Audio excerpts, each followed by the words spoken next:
The Second Book of Kings. Chapter 1.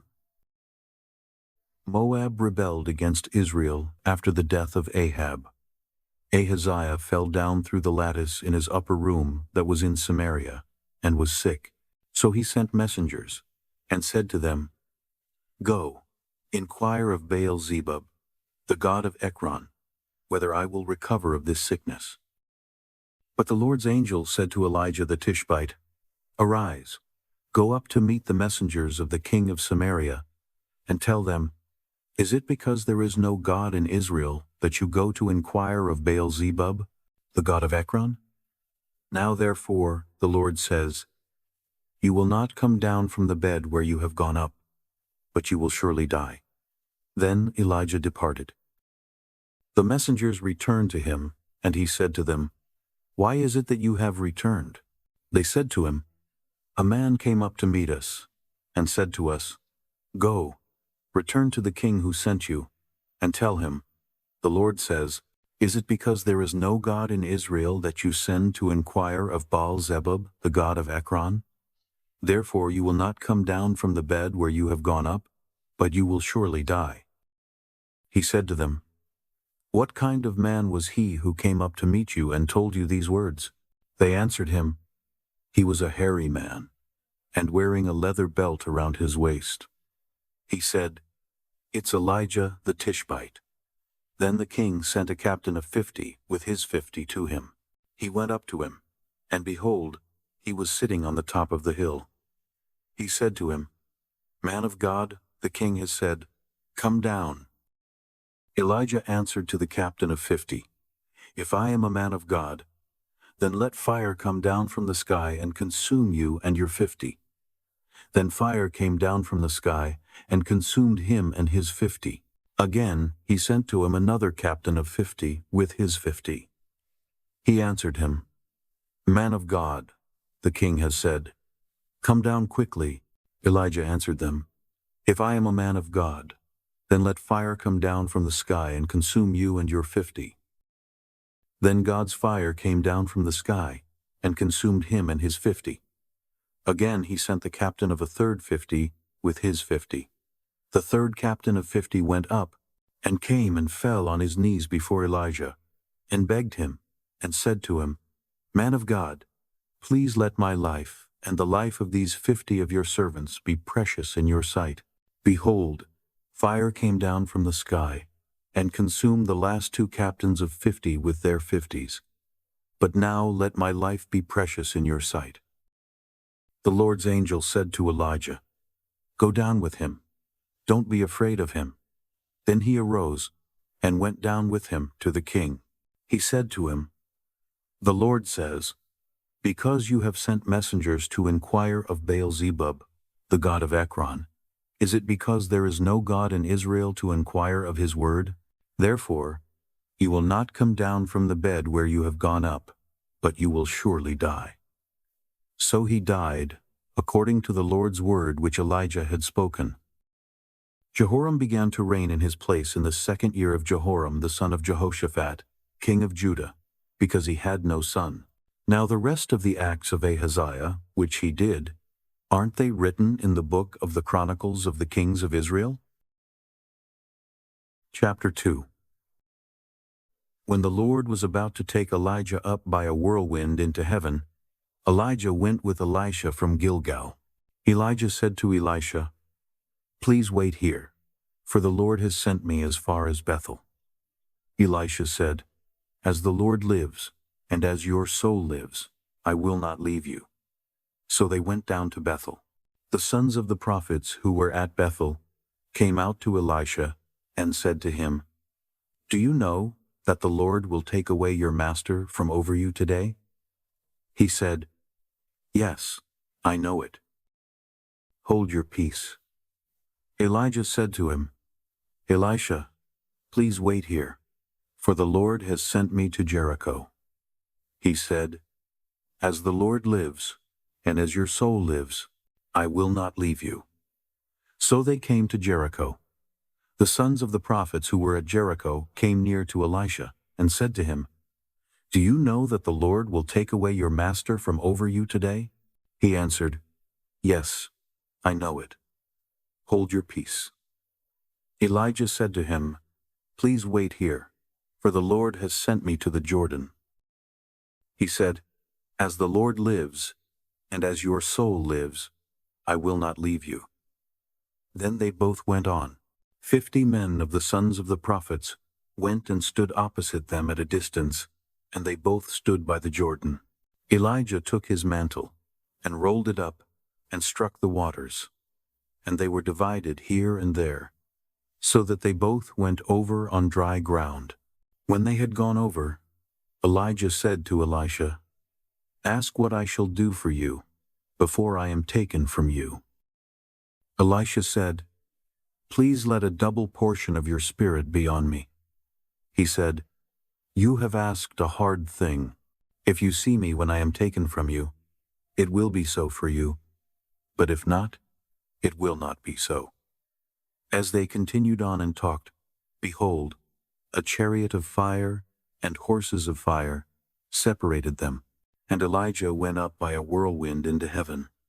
Elisha saw it, and he cried, my father, the chariots of Israel and its horsemen." He saw him no more. Then he took hold of his own clothes, and tore them in 2 pieces. He also took up Elijah's mantle that fell from him, and went back and stood by the bank of the Jordan. He took Elijah's mantle that fell from him, and struck the waters, and said, "Where is the Lord, the God of Elijah?" When he also had struck the waters, they were divided apart, and Elisha went over. When the sons of the prophets who were at Jericho facing him saw him, they said, "The spirit of Elijah rests on Elisha." They came to meet him, and bowed themselves to the ground before him. They said to him, "See now, there are with your servants 50 strong men. Please let them go and seek your master. Perhaps the Lord's Spirit has taken him up, and put him on some mountain or into some valley." He said, "Don't send them." When they urged him until he was ashamed, he said, "Send them." Therefore they sent 50 men, and they searched for 3 days, but didn't find him. They came back to him while he stayed at Jericho, and he said to them, "Didn't I tell you, don't go?" The men of the city said to Elisha, "Behold, please, the situation of this city is pleasant, as my Lord sees, but the water is bad, and the land is barren." He said, "Bring me a new jar, and put salt in it." Then they brought it to him. He went out to the spring of the waters, and threw salt into it, and said, "The Lord says, I have healed these waters. There shall not be from there any more death or barren wasteland." So the waters were healed to this day, according to Elisha's word which he spoke. He went up from there to Bethel. As he was going up by the way, some youths came out of the city and mocked him, and said to him, "Go up, you baldy! Go up, you baldy!" He looked behind him and saw them, and cursed them in the Lord's name. Then 2 female bears came out of the woods, and mauled 42 of those youths. He went from there to Mount Carmel, and from there he returned to Samaria. Chapter 3. Now Jehoram the son of Ahab began to reign over Israel in Samaria in the 18th year of Jehoshaphat, king of Judah, and reigned 12 years. He did that which was evil in the Lord's sight, but not like his father and like his mother, for he put away the pillar of Baal that his father had made. Nevertheless, he held to the sins of Jeroboam the son of Nebat, with which he made Israel to sin. He didn't depart from them. Now Mesha king of Moab was a sheep breeder, and he supplied the king of Israel with 100,000 lambs and the wool of 100,000 rams. But when Ahab was dead, the king of Moab rebelled against the king of Israel. King Jehoram went out of Samaria at that time, and mustered all Israel. He went and sent to Jehoshaphat the king of Judah, saying, "The king of Moab has rebelled against me. Will you go with me against Moab to battle?" He said, "I will go up." I am as you are, my people as your people, my horses as your horses. Then he said, Which way shall we go up? Jehoram answered, The way of the wilderness of Edom. So the king of Israel went with the king of Judah and the king of Edom, and they marched for 7 days along a circuitous route. There was no water for the army, or for the animals that followed them. The king of Israel said, Alas, for the Lord has called these 3 kings together to deliver them into the hand of Moab. But Jehoshaphat said, Isn't there a prophet of the Lord here, that we may inquire of the Lord by him? One of the king of Israel's servants answered, Elisha, the son of Shaphat, who poured water on the hands of Elijah, is here. Jehoshaphat said, The Lord's word is with him. So the king of Israel and Jehoshaphat and the king of Edom went down to him. Elisha said to the king of Israel, What have I to do with you? Go to the prophets of your father and to the prophets of your mother. The king of Israel said to him, No, for the Lord has called these 3 kings together to deliver them into the hand of Moab. Elisha said, As the Lord of armies lives, before whom I stand, surely, were it not that I respect the presence of Jehoshaphat the king of Judah, I would not look toward you, nor see you. But now bring me a musician. When the musician played, the Lord's hand came on him. He said, The Lord says, Make this valley full of trenches. For the Lord says, You will not see wind, neither will you see rain. Yet that valley will be filled with water, and you will drink, both you and your livestock and your other animals. This is an easy thing in the Lord's sight. He will also deliver the Moabites into your hand. You shall strike every fortified city and every choice city, and shall fell every good tree, and stop all springs of water, and mar every good piece of land with stones. In the morning, about the time of offering the sacrifice, behold, water came by the way of Edom, and the country was filled with water. Now when all the Moabites heard that the kings had come up to fight against them, they gathered themselves together, all who were able to put on armor, young and old, and stood on the border. They rose up early in the morning, and the sun shone on the water, and the Moabites saw the water opposite them as red as blood. They said, This is blood. The kings are surely destroyed, and they have struck each other. Now therefore Moab to the plunder. When they came to the camp of Israel, the Israelites rose up and struck the Moabites, so that they fled before them, and they went forward into the land attacking the Moabites. They beat down the cities, and on every good piece of land each man cast his stone, and filled it. They also stopped all the springs of water, and cut down all the good trees, until, in Kir-Hareseth, all they left was its stones. However, the men armed with slings went around it, and attacked it. When the king of Moab saw that the battle was too severe for him, he took with him 700 men who drew a sword, to break through to the king of Edom, but they could not. Then he took his oldest son, who would have reigned in his place, and offered him for a burnt offering on the wall. There was great wrath against Israel, and they departed from him, and returned to their own land. Chapter 4. Now, a certain woman of the wives of the sons of the prophets cried out to Elisha, saying, Your servant, my husband, is dead. You know that your servant feared the Lord. Now the creditor has come to take for himself my 2 children to be slaves. Elisha said to her, What should I do for you? Tell me, what do you have in the house? She said, Your servant has nothing in the house, except a pot of oil. Then he said, Go, borrow empty containers from all your neighbors. Don't borrow just a few containers. Go in, and shut the door on you and on your sons, and pour oil into all those containers, and set aside those which are full.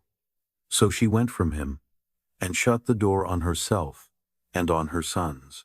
They brought the containers to her, and she poured oil. When the containers were full, she said to her son, "Bring me another container." He said to her, "There isn't another container." Then the oil stopped flowing. Then she came and told the man of God.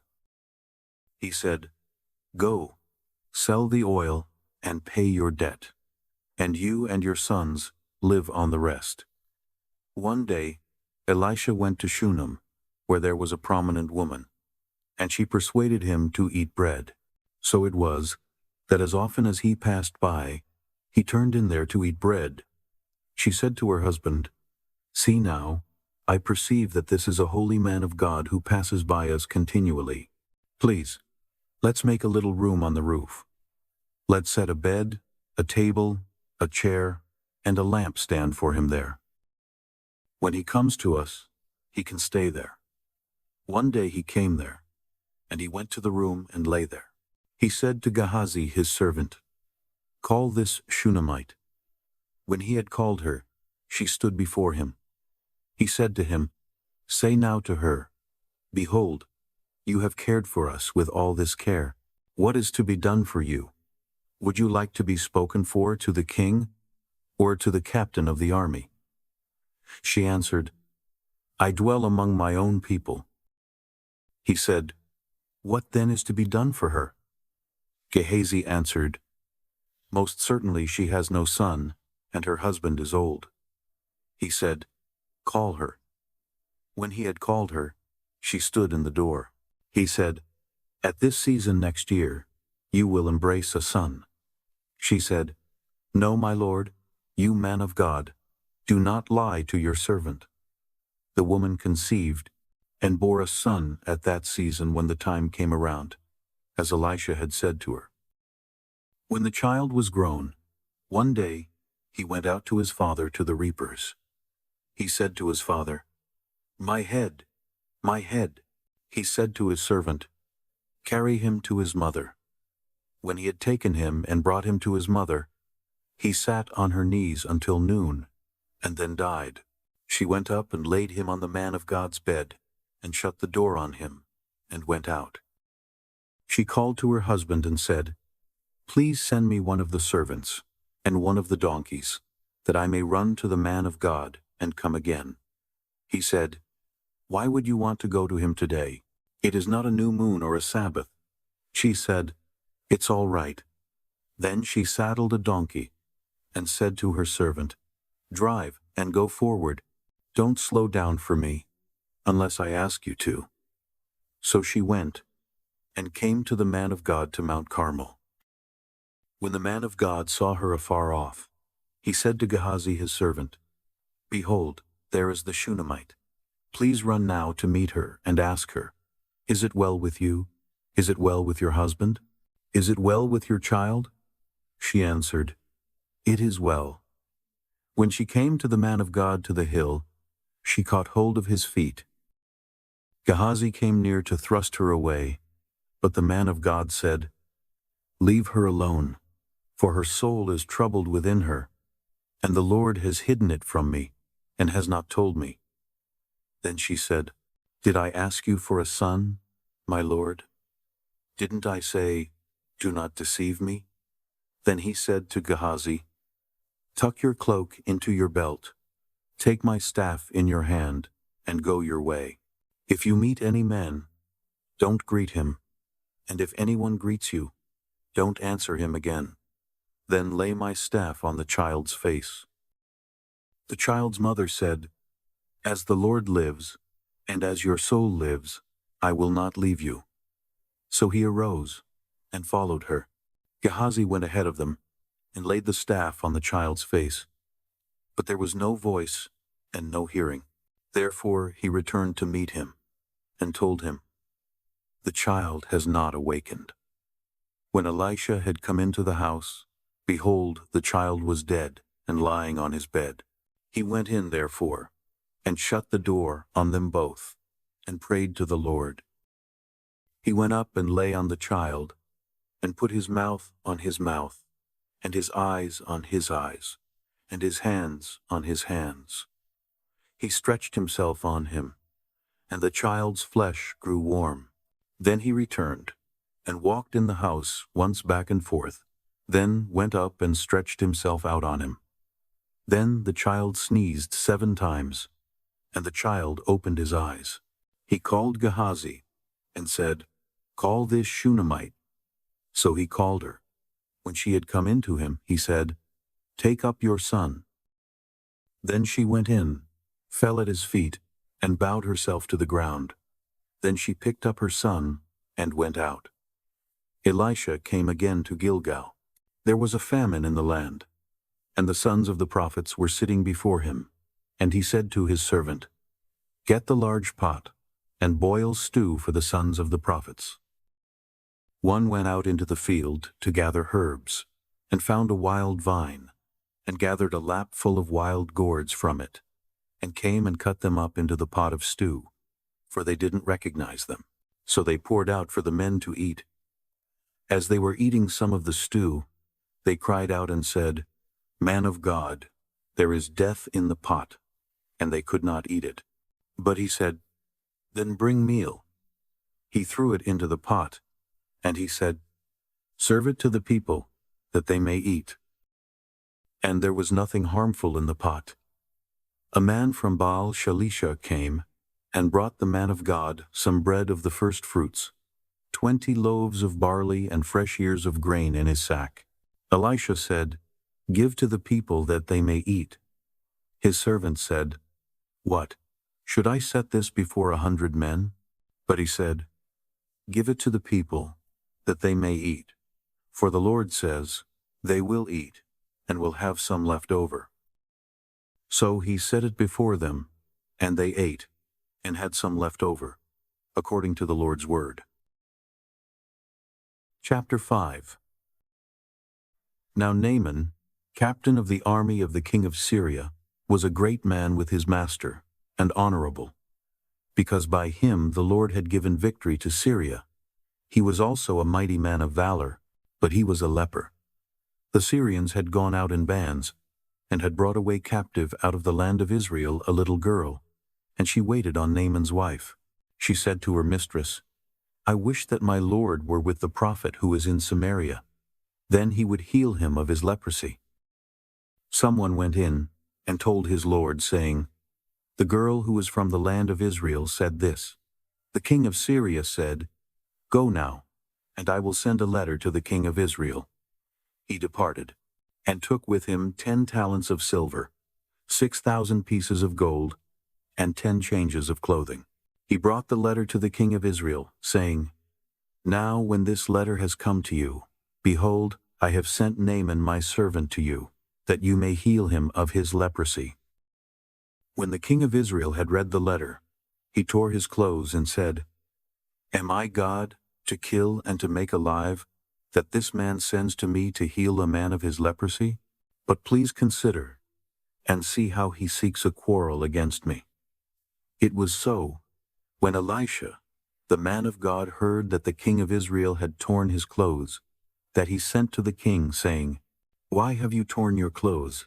Let him come now to me, and he shall know that there is a prophet in Israel." So Naaman came with his horses, and with his chariots, and stood at the door of the house of Elisha. Elisha sent a messenger to him, saying, "Go and wash in the Jordan 7 times, and your flesh shall come again to you, and you shall be clean."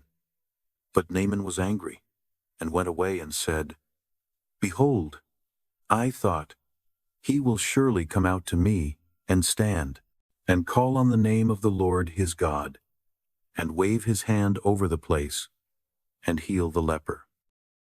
Aren't Abana and Pharpar, the rivers of Damascus, better than all the waters of Israel? Couldn't I wash in them and be clean?" So he turned, and went away in a rage.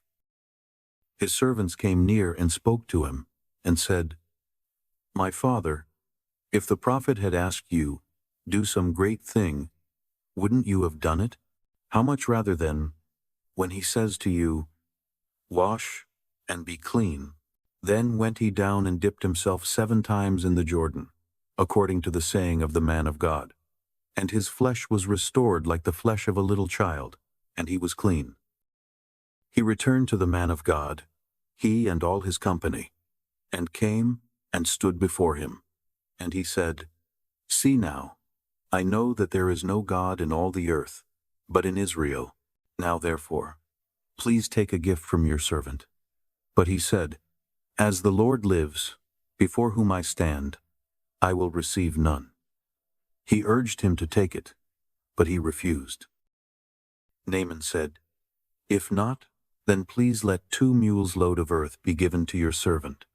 For your servant will from now on offer neither burnt offering nor sacrifice to other gods, but to the Lord. In this thing may the Lord pardon your servant. When my master goes into the house of Rimmon to worship there, and he leans on my hand, and I bow myself in the house of Rimmon. When I bow myself in the house of Rimmon, may the Lord pardon your servant in this thing. He said to him, Go in peace. So he departed from him a little way. But Gehazi, the servant of Elisha, the man of God, said, Behold, my master has spared this Naaman the Syrian, in not receiving at his hands that which he brought. As the Lord lives, I will run after him, and take something from him. So Gehazi followed after Naaman. When Naaman saw one running after him, he came down from the chariot to meet him, and said, Is all well? He said, All is well. My master has sent me, saying, Behold, even now 2 young men of the sons of the prophets have come to me from the hill country of Ephraim.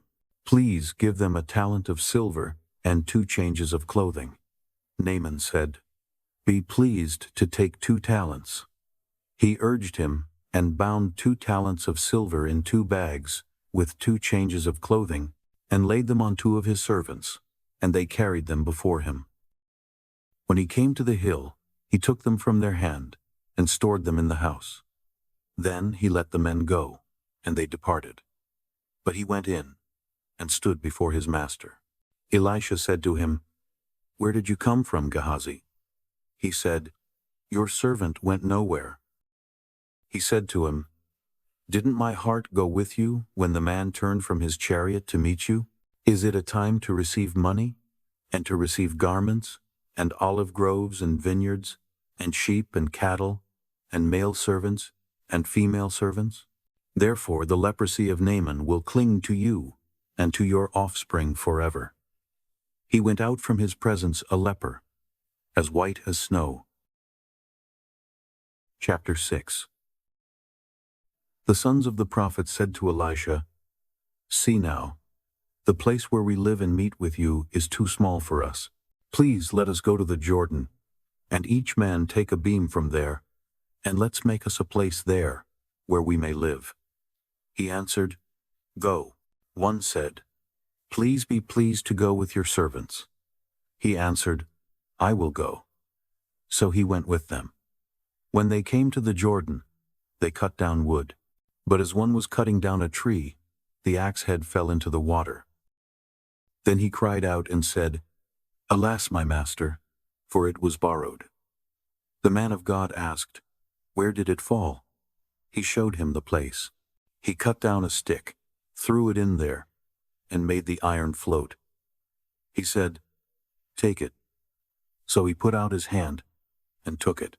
Now the king of Syria was at war against Israel, and he took counsel with his servants, saying, My camp will be in such and such a place. The man of God sent to the king of Israel, saying, Beware that you not pass this place, for the Syrians are coming down there. The king of Israel sent to the place which the man of God told him and warned him of, and he saved himself there, not once or twice. The king of Syria's heart was very troubled about this. He called his servants and said to them, Won't you show me which of us is for the king of Israel? One of his servants said, No, my lord, O king. But Elisha, the prophet who is in Israel, tells the king of Israel the words that you speak in your bedroom. He said, Go and see where he is, that I may send and get him. He was told, Behold, he is in Dothan. Therefore he sent horses, chariots, and a great army there. They came by night and surrounded the city. When the servant of the man of God had risen early and gone out, behold, an army with horses and chariots was around the city. His servant said to him, "Alas, my master, what shall we do?"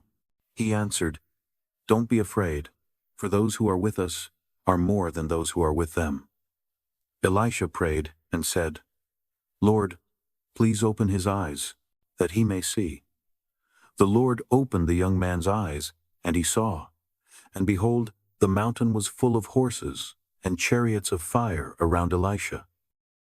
When they came down to him, Elisha prayed to the Lord and said, "Please strike this people with blindness."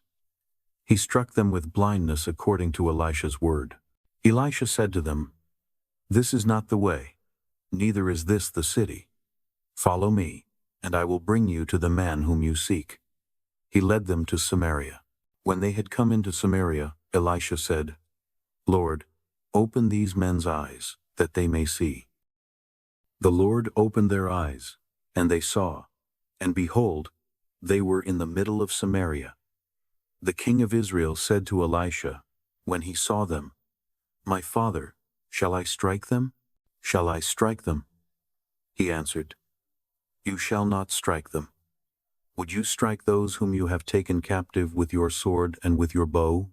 Set bread and water before them, that they may eat and drink, then go to their master." He prepared a great feast for them. After they ate and drank, he sent them away, and they went to their master. So the bands of Syria stopped raiding the land of Israel. After this, Ben-Hadad king of Syria gathered all his army, and went up and besieged Samaria. There was a great famine in Samaria. Behold, they besieged it, until a donkey's head was sold for 80 pieces of silver, and the fourth part of a cab of dove's dung for 5 pieces of silver. As the king of Israel was passing by on the wall, a woman cried to him, saying, "Help, my lord, O king." He said, "If the Lord doesn't help you, where could I get help for you? From the threshing floor or from the winepress?" Then the king asked her, "What is your problem?" She answered, "This woman said to me, 'Give your son, that we may eat him today, and we will eat my son tomorrow.' So we boiled my son and ate him. And I said to her on the next day, 'Give up your son, that we may eat him.' And she has hidden her son." When the king heard the words of the woman, he tore his clothes. Now he was passing by on the wall, and the people looked, and behold, he had sackcloth underneath on his body. Then he said, "God do so to me, and more also, if the head of Elisha the son of Shaphat stays on him today." But Elisha was sitting in his house, and the elders were sitting with him. Then the king sent a man from before him. But before the messenger came to him, he said to the elders, "Do you see how this son of a murderer has sent to take away my head? Behold, when the messenger comes, shut the door, and hold the door shut against him. Isn't the sound of his master's feet behind him?" While he was still talking with them, behold, the messenger came down to him. Then he said, "Behold, this evil is from the Lord.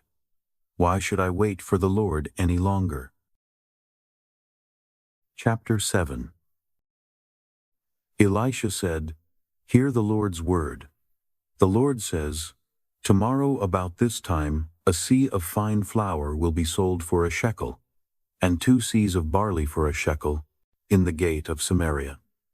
Then the captain, on whose hand the king leaned, answered the man of God, and said, "Behold, if the Lord made windows in heaven, could this thing be?"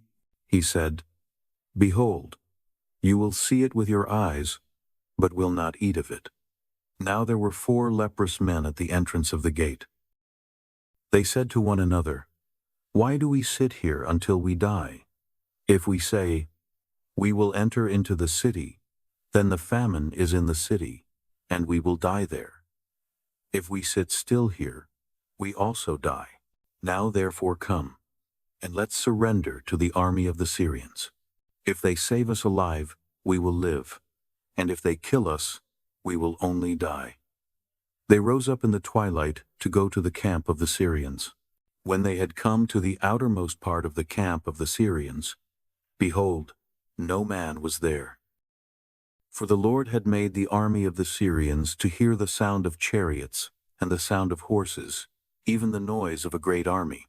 And they said to one another, "Behold, the king of Israel has hired against us the kings of the Hittites and the kings of the Egyptians to attack us." Therefore they arose and fled in the twilight, and left their tents, their horses, and their donkeys, even the camp as it was, and fled for their life. When these lepers came to the outermost part of the camp, they went into one tent, and ate and drank, then carried away silver, gold, and clothing, and went and hid it. Then they came back, and entered into another tent, and carried things from there also, and went and hid them. Then they said to one another, "We aren't doing right. Today is a day of good news, and we keep silent. If we wait until the morning light, punishment will overtake us. Now therefore come, let's go and tell the king's household." So they came, and called to the city gatekeepers, and they told them, "We came to the camp of the Syrians, and behold, there was no man there, not even a man's voice, but the horses tied, and the donkeys tied, and the tents as they were." Then the gatekeepers called out, and told it to the king's household within. The king arose in the night, and said to his servants, "I will now show you what the Syrians have done to us. They know that we are hungry. Therefore they have gone out of the camp to hide themselves in the field, saying, 'When they come out of the city, we shall take them alive, and get into the city.' One of his servants answered, 'Please let some people take 5 of the horses that remain, which are left in the city. Behold, they are like all the multitude of Israel who are left in it. Behold, they are like all the multitude of Israel who are consumed. Let's send and see.' Therefore they took 2 chariots with horses, and the king sent them out to the Syrian army, saying, 'Go and see.' They went after them to the Jordan. And behold, all the path was full of garments and equipment, which the Syrians had cast away in their haste. The messengers returned, and told the king, 'The people went out and plundered the camp of the Syrians.' So a seah of fine flour was sold for a shekel, and 2 measures of barley for a shekel, according to the Lord's word. The king had appointed the captain on whose hand he leaned to be in charge of the gate, and the people trampled over him in the gate, and he died, as the man of God had said, who spoke when the king came down to him. It happened, as the man of God had spoken to the king, saying, 2 seahs of barley for a shekel, and a seah of fine flour for a shekel, shall be tomorrow, about this time in the gate of Samaria. And that captain answered the man of God, and said, Now behold, if the Lord made windows in heaven, might such a thing be? And he said, Behold, you will see it with your eyes, but will not eat of it. It happened like that to him, for the people trampled over him in the gate, and he died. Chapter 8. Now Elisha had spoken to the woman whose son he had restored to life, saying, Arise, and go, you and your household, and stay for a while wherever you can, for the Lord has called for a famine. It will also come on the land for 7 years. The woman arose, and did according to the man of God's word. She went with her household, and lived in the land of the Philistines for 7 years. At the end of 7 years, the woman returned from the land of the Philistines. Then she went out to beg the king for her house and for her land. Now the king was talking with Gehazi, the servant of the man of God, saying, Please tell me all the great things that Elisha has done. As he was telling the king how he had restored to life him who was dead, behold, the woman whose son he had restored to life begged the king for her house and for her land. Gehazi said, My lord, O king, this is the woman, and this is her son, whom Elisha restored to life. When the king asked the woman, she told him. So the king appointed to her a certain officer, saying, "Restore all that was hers, and all the fruits of the field since the day that she left the land, even until now." Elisha came to Damascus, and Ben-Hadad the king of Syria was sick. He was told, "The man of God has come here." The king said to Hazael, "Take a present in your hand, and go meet the man of God, and inquire of the Lord by him, saying, Will I recover from this sickness?" So Hazael went to meet him, and took a present with him, even of every good thing of Damascus, 40 camels' burden, and came and stood before him and said, "Your son Ben-Hadad, king of Syria, has sent me to you, saying, Will I recover from this sickness?" Elisha said to him, "Go, tell him, you will surely recover. However, the Lord has shown me that he will surely die." He settled his gaze steadfastly on him, until he was ashamed. Then the man of God wept. Hazael said, "Why do you weep, my lord?"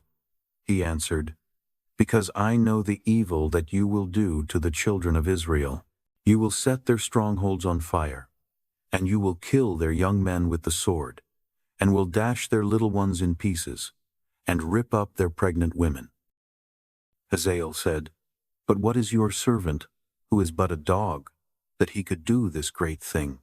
Elisha answered, "The Lord has shown me that you will be king over Syria." Then he departed from Elisha, and came to his master, who said to him, "What did Elisha say to you?" He answered, "He told me that you would surely recover." On the next day, he took a thick cloth, dipped it in water, and spread it on the king's face, so that he died. Then Hazael reigned in his place. In the 5th year of Joram, the son of Ahab, king of Israel, Jehoshaphat being king of Judah then, Jehoram the son of Jehoshaphat, king of Judah, began to reign. He was 32 years old when he began to reign. He reigned 8 years in Jerusalem. He walked in the way of the kings of Israel, as did Ahab's house, for he married Ahab's daughter. He did that which was evil in the Lord's sight. However, the Lord would not destroy Judah, for David his servant's sake, as he promised him to give to him a lamp for his children always. In his days, Edom revolted from under the hand of Judah, and made a king over themselves. Then Joram crossed over to Zair, and all his chariots with him, and he rose up by night, and struck the Edomites who surrounded him with the captains of the chariots. And the people fled to their tents. So Edom revolted from under the hand of Judah to this day. Then Libnah revolted at the same time.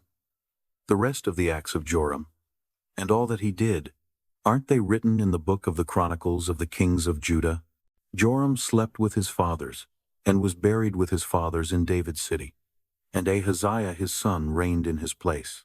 In the 12th year of Joram, the son of Ahab king of Israel, Ahaziah the son of Jehoram king of Judah began to reign. Ahaziah was 22 years old when he began to reign, and he reigned 1 year in Jerusalem.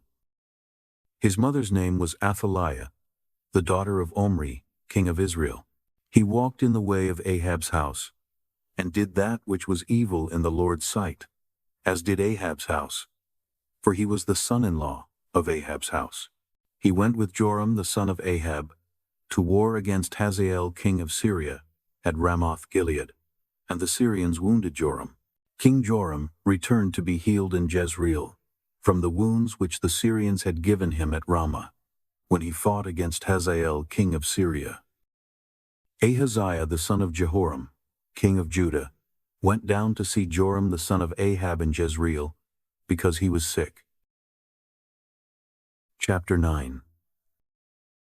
Elisha the prophet called one of the sons of the prophets, and said to him, "Put your belt on your waist, take this vial of oil in your hand, and go to Ramoth-Gilead.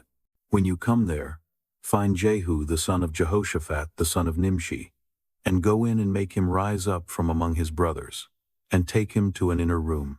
Then take the vial of oil, and pour it on his head, and say, 'The Lord says, I have anointed you king over Israel. Then open the door, flee, and don't wait."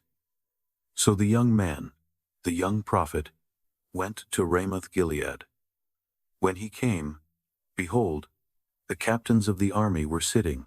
Then he said, "I have a message for you, captain." Jehu said, "To which one of us?" He said, "To you, O captain." He arose and went into the house. Then he poured the oil on his head, and said to him, "The Lord, the God of Israel says, I have anointed you king over the people of the Lord, even over Israel. You must strike your master Ahab's house, that I may avenge the blood of my servants the prophets, and the blood of all the servants of the Lord, at the hand of Jezebel. For the whole house of Ahab will perish. I will cut off from Ahab everyone who urinates against a wall, both him who is shut up and him who is left at large in Israel. I will make Ahab's house like the house of Jeroboam the son of Nebat, and like the house of Baasha the son of Ahijah. The dogs will eat Jezebel on the plot of ground of Jezreel, and there shall be no one to bury her." Then he opened the door and fled. When Jehu came out to the servants of his lord, and one said to him, "Is all well? Why did this madman come to you?" He said to them, "You know the man, and how he talks." They said, "That is a lie. Tell us now." He said to me, "The Lord says, I have anointed you king over Israel." Then they hurried, and each man took his cloak, and put it under him on the top of the stairs, and blew the trumpet, saying, "Jehu is king."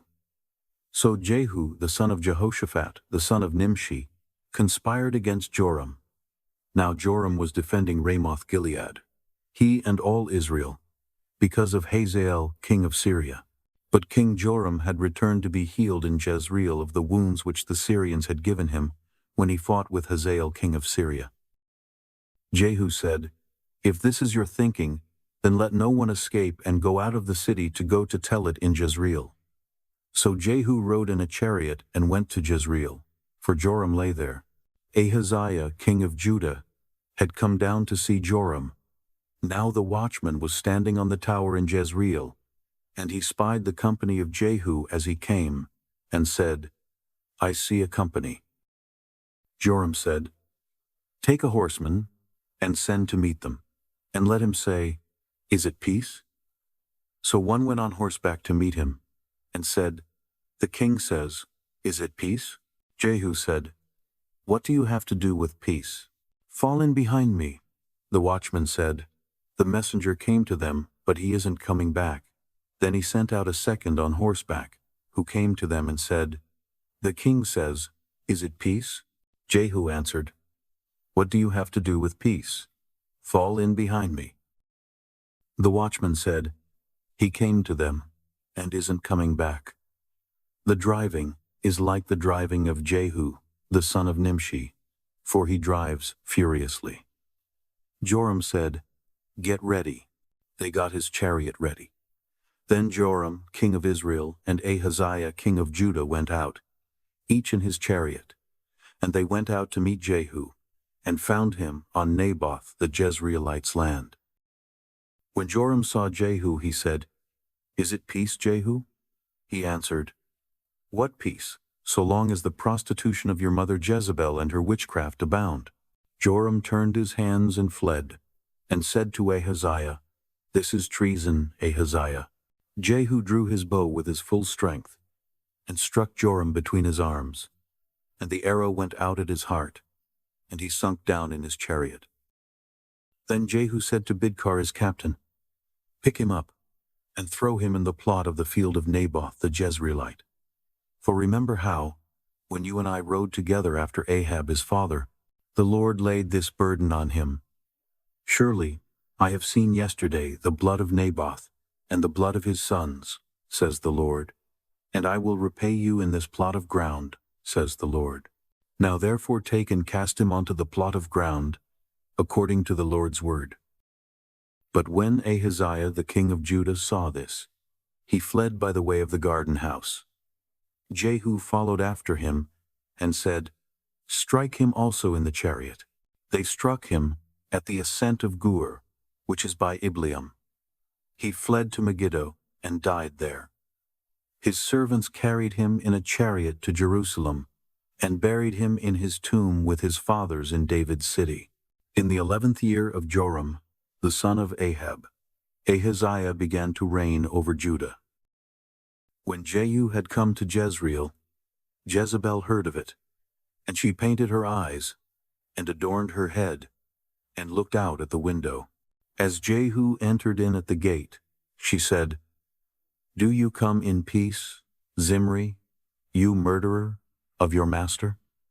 He lifted up his face to the window, and said, "Who is on my side? Who?" 2 or 3 eunuchs looked out at him. He said, "Throw her down." So they threw her down, and some of her blood was sprinkled on the wall and on the horses. Then he trampled her underfoot. When he had come in, he ate and drank. Then he said, "See now to this cursed woman, and bury her, for she is a king's daughter." They went to bury her, but they found no more of her than the skull, the feet, and the palms of her hands. Therefore they came back and told him. He said, "This is the Lord's word, which he spoke by his servant Elijah the Tishbite, saying, The dogs will eat the flesh of Jezebel on the plot of Jezreel, and the body of Jezebel will be as dung on the surface of the field on Jezreel's land, so that they won't say, 'This is Jezebel.'" Chapter 10. Now Ahab had 70 sons in Samaria. Jehu wrote letters and sent them to Samaria, to the rulers of Jezreel, even the elders, and to those who brought up Ahab's sons, saying, "Now as soon as this letter comes to you, since your master's sons are with you, and you have chariots and horses, a fortified city also, and armor, select the best and fittest of your master's sons, set him on his father's throne, and fight for your master's house." But they were exceedingly afraid, and said, "Behold, the 2 kings didn't stand before him. How then shall we stand? He who is over the household, and he who is over the city, the elders also, and those who raise the children, sent to Jehu, saying, We are your servants, and will do all that you ask us. We will not make any man king. You do that which is good in your eyes." Then he wrote a letter the second time to them, saying, "If you are on my side, and if you will listen to my voice, take the heads of the men who are your master's sons, and come to me to Jezreel by tomorrow this time." Now the king's sons, being 70 persons, were with the great men of the city, who brought them up. When the letter came to them, they took the king's sons and killed them, even 70 people, and put their heads in baskets, and sent them to him to Jezreel. A messenger came and told him, "They have brought the heads of the king's sons." He said, "Lay them in 2 heaps at the entrance of the gate until the morning." In the morning he went out and stood, and said to all the people, "You are righteous. Behold, I conspired against my master and killed him. But who killed all these? Know now that nothing will fall to the earth of the Lord's word, which the Lord spoke concerning Ahab's house. For the Lord has done that which he spoke by his servant Elijah." So Jehu struck all that remained of Ahab's house in Jezreel, with all his great men, his familiar friends, and his priests, until he left him no one remaining. He arose and departed, and went to Samaria. As he was at the shearing house of the shepherds on the way, Jehu met with the brothers of Ahaziah, king of Judah, and said, "Who are you?" They answered, "We are the brothers of Ahaziah.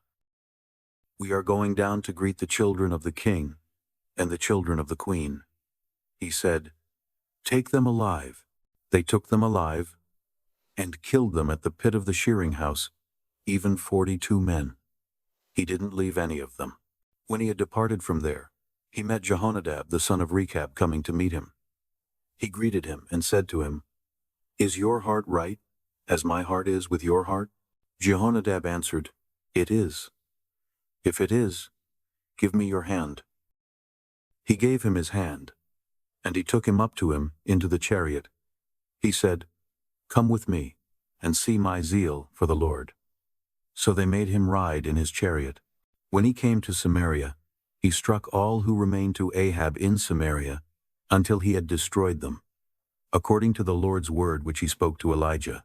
Jehu gathered all the people together, and said to them, Ahab served Baal a little, but Jehu will serve him much. Now therefore, call to me all the prophets of Baal, all of his worshippers, and all of his priests. Let no one be absent, for I have a great sacrifice to Baal. Whoever is absent, he shall not live. But Jehu did deceptively, intending to destroy the worshippers of Baal.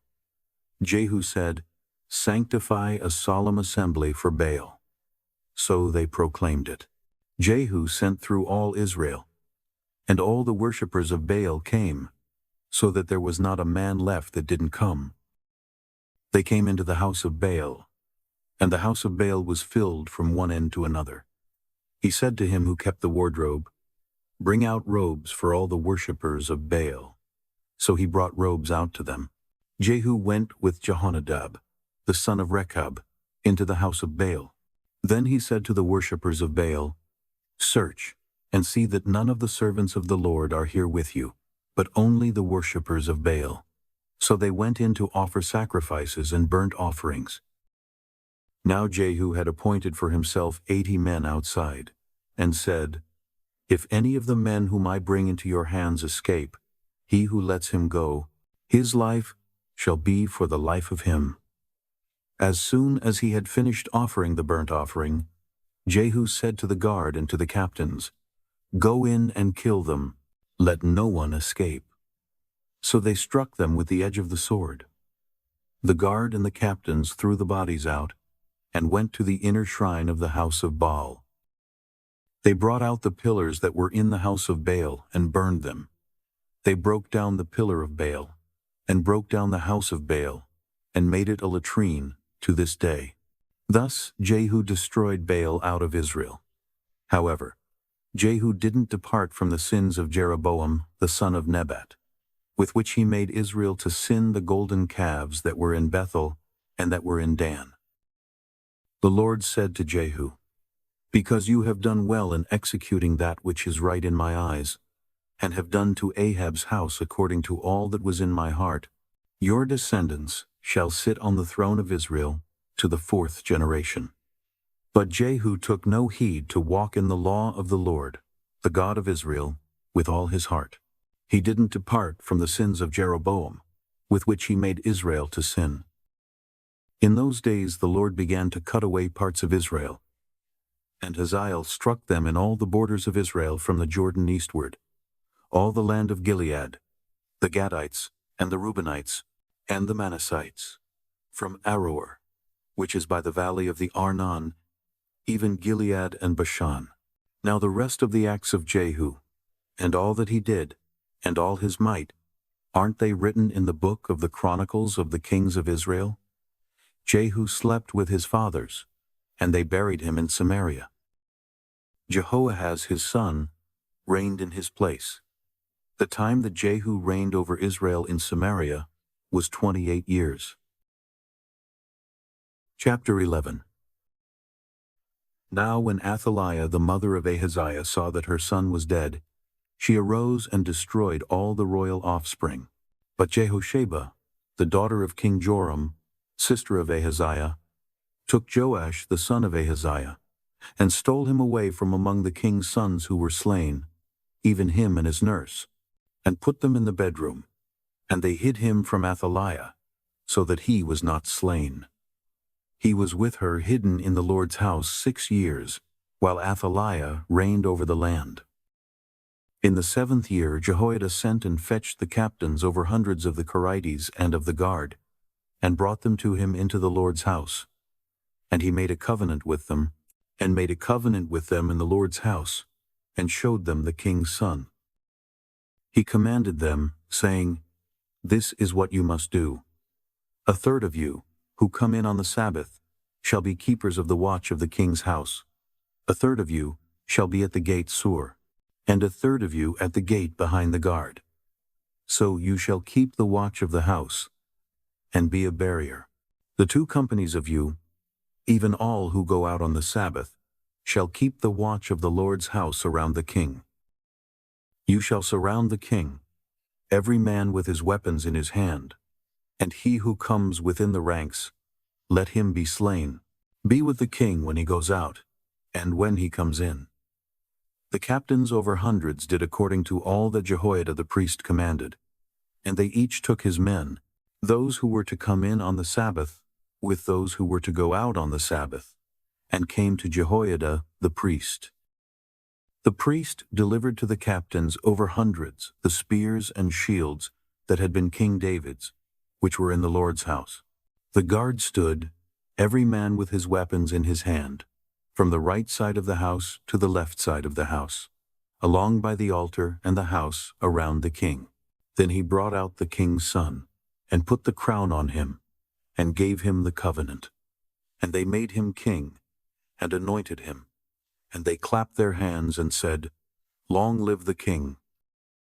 When Athaliah heard the noise of the guard, and of the people, she came to the people into the Lord's house. And she looked, and behold, the king stood by the pillar, as the tradition was, with the captains and the trumpets by the king.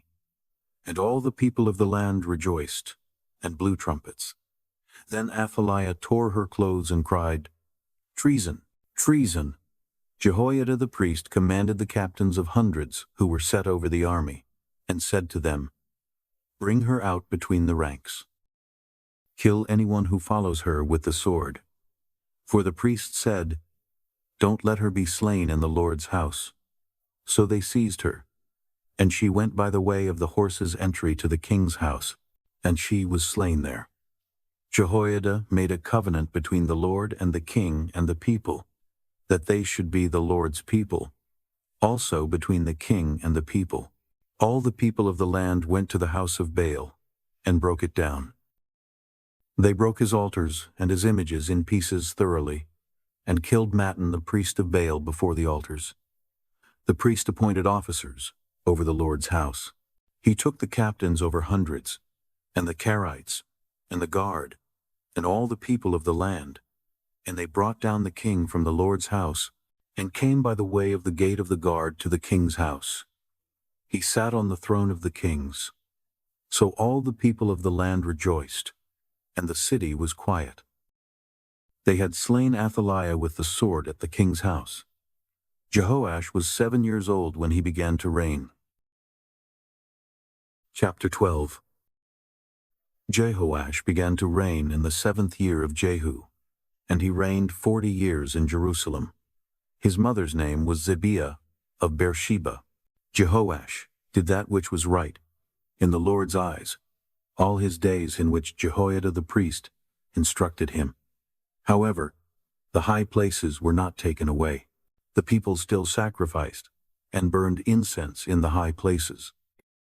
Jehoash said to the priests, All the money of the holy things that is brought into the Lord's house, in current money, the money of the people for whom each man is evaluated, and all the money that it comes into any man's heart to bring into the Lord's house, let the priests take it to them, each man from his donor, and they shall repair the damage to the house, wherever any damage is found. But it was so, that in the 23rd year of King Jehoash, the priests had not repaired the damage to the house. Then King Jehoash called for Jehoiada the priest, and for the other priests, and said to them, Why aren't you repairing the damage to the house? Now therefore take no more money from your treasurers, but deliver it for repair of the damage to the house. The priests consented that they should take no more money from the people, and not repair the damage to the house. But Jehoiada the priest took a chest, and bored a hole in its lid, and set it beside the altar, on the right side, as one comes into the Lord's house. And the priests who kept the threshold put all the money that was brought into the Lord's house into it. When they saw that there was much money in the chest, the king's scribe and the high priest came up, and they put it in bags, and counted the money that was found in the Lord's house. They gave the money that was weighed out into the hands of those who did the work, who had the oversight of the Lord's house, and they paid it out to the carpenters and the builders who worked on the Lord's house, and to the masons and the stonecutters, and for buying timber, and cut stone to repair the damage to the Lord's house, and for all that was laid out for the house to repair it. But there were not made for the Lord's house cups of silver, snuffers, basins, trumpets, any vessels of gold or vessels of silver, of the money that was brought into the Lord's house, for they gave that to those who did the work, and repaired the Lord's house with it. Moreover, they didn't demand an accounting from the men into whose hand they delivered the money to give to those who did the work, for they dealt faithfully. The money for the trespass offerings and the money for the sin offerings was not brought into the Lord's house. It was the priests. Then Hazael, king of Syria, went up and fought against Gath, and took it. And Hazael set his face to go up to Jerusalem. Jehoash, king of Judah, took all the holy things that Jehoshaphat and Jehoram and Ahaziah, his fathers, kings of Judah, had dedicated, and his own holy things, and all the gold that was found in the treasures of the Lord's house, and of the king's house, and sent it to Hazael, king of Syria. And he went away from Jerusalem. Now the rest of the acts of Joash, and all that he did, aren't they written in the book of the Chronicles of the kings of Judah? His servants arose, and made a conspiracy, and struck Joash at the house of Millo, on the way that goes down to Silla. For Josiah the son of Shimeath, and Jehozabad the son of Shomer, his servants, struck him, and he died. And they buried him with his fathers in David's city, and Amaziah his son reigned in his place. Chapter 13.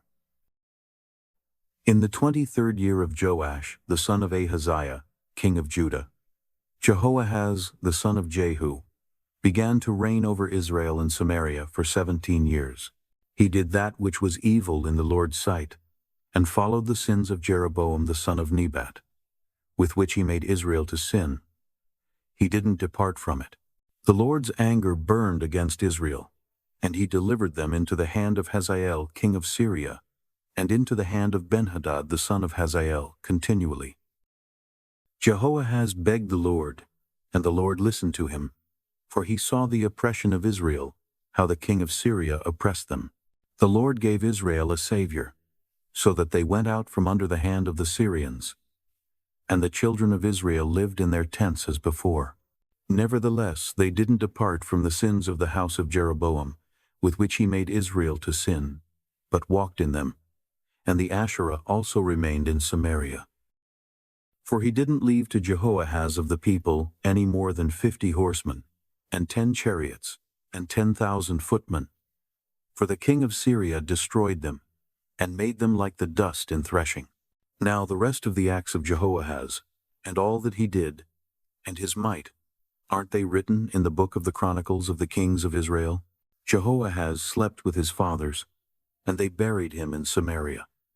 And Joash his son reigned in his place. In the 37th year of Joash, king of Judah, Jehoash, the son of Jehoahaz, began to reign over Israel in Samaria for 16 years. He did that which was evil in the Lord's sight.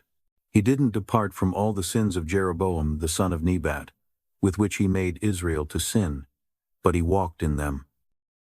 Now the rest of the acts of Joash, and all that he did, and his might with which he fought against Amaziah king of Judah, aren't they written in the book of the Chronicles of the kings of Israel?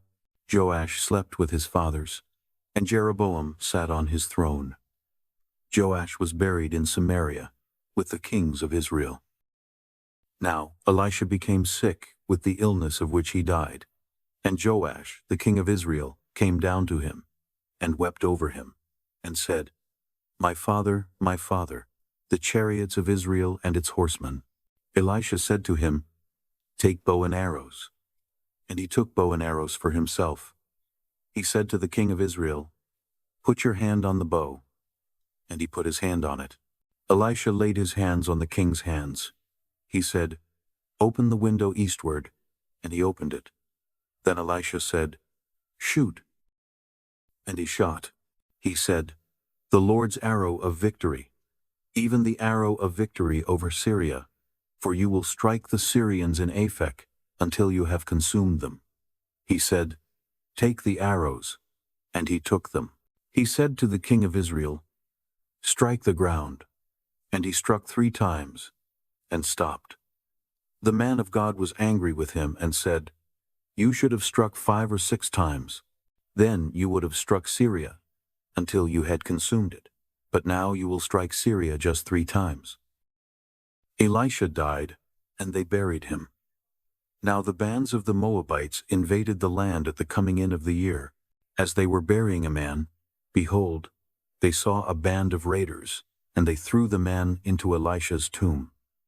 As soon as the man touched Elisha's bones, he revived, and stood up on his feet. Hazael, king of Syria, oppressed Israel all the days of Jehoahaz. But the Lord was gracious to them, and had compassion on them, and favored them because of his covenant with Abraham, Isaac, and Jacob, and would not destroy them, and he didn't cast them from his presence as yet. Hazael, king of Syria, died, and Ben-Hadad his son reigned in his place. Jehoash, the son of Jehoahaz, took again out of the hand of Ben-Hadad, the son of Hazael, the cities which he had taken out of the hand of Jehoahaz, his father, by war. Joash struck him 3 times, and recovered the cities of Israel. Chapter 14. In the 2nd year of Joash, son of Joahaz, king of Israel, Amaziah the son of Joash, king of Judah, began to reign. He was 25 years old when he began to reign, and he reigned 29 years in Jerusalem. His mother's name was Jehoaddan of Jerusalem. He did that which was right in the Lord's eyes, yet not like David his father. He did according to all that Joash his father had done.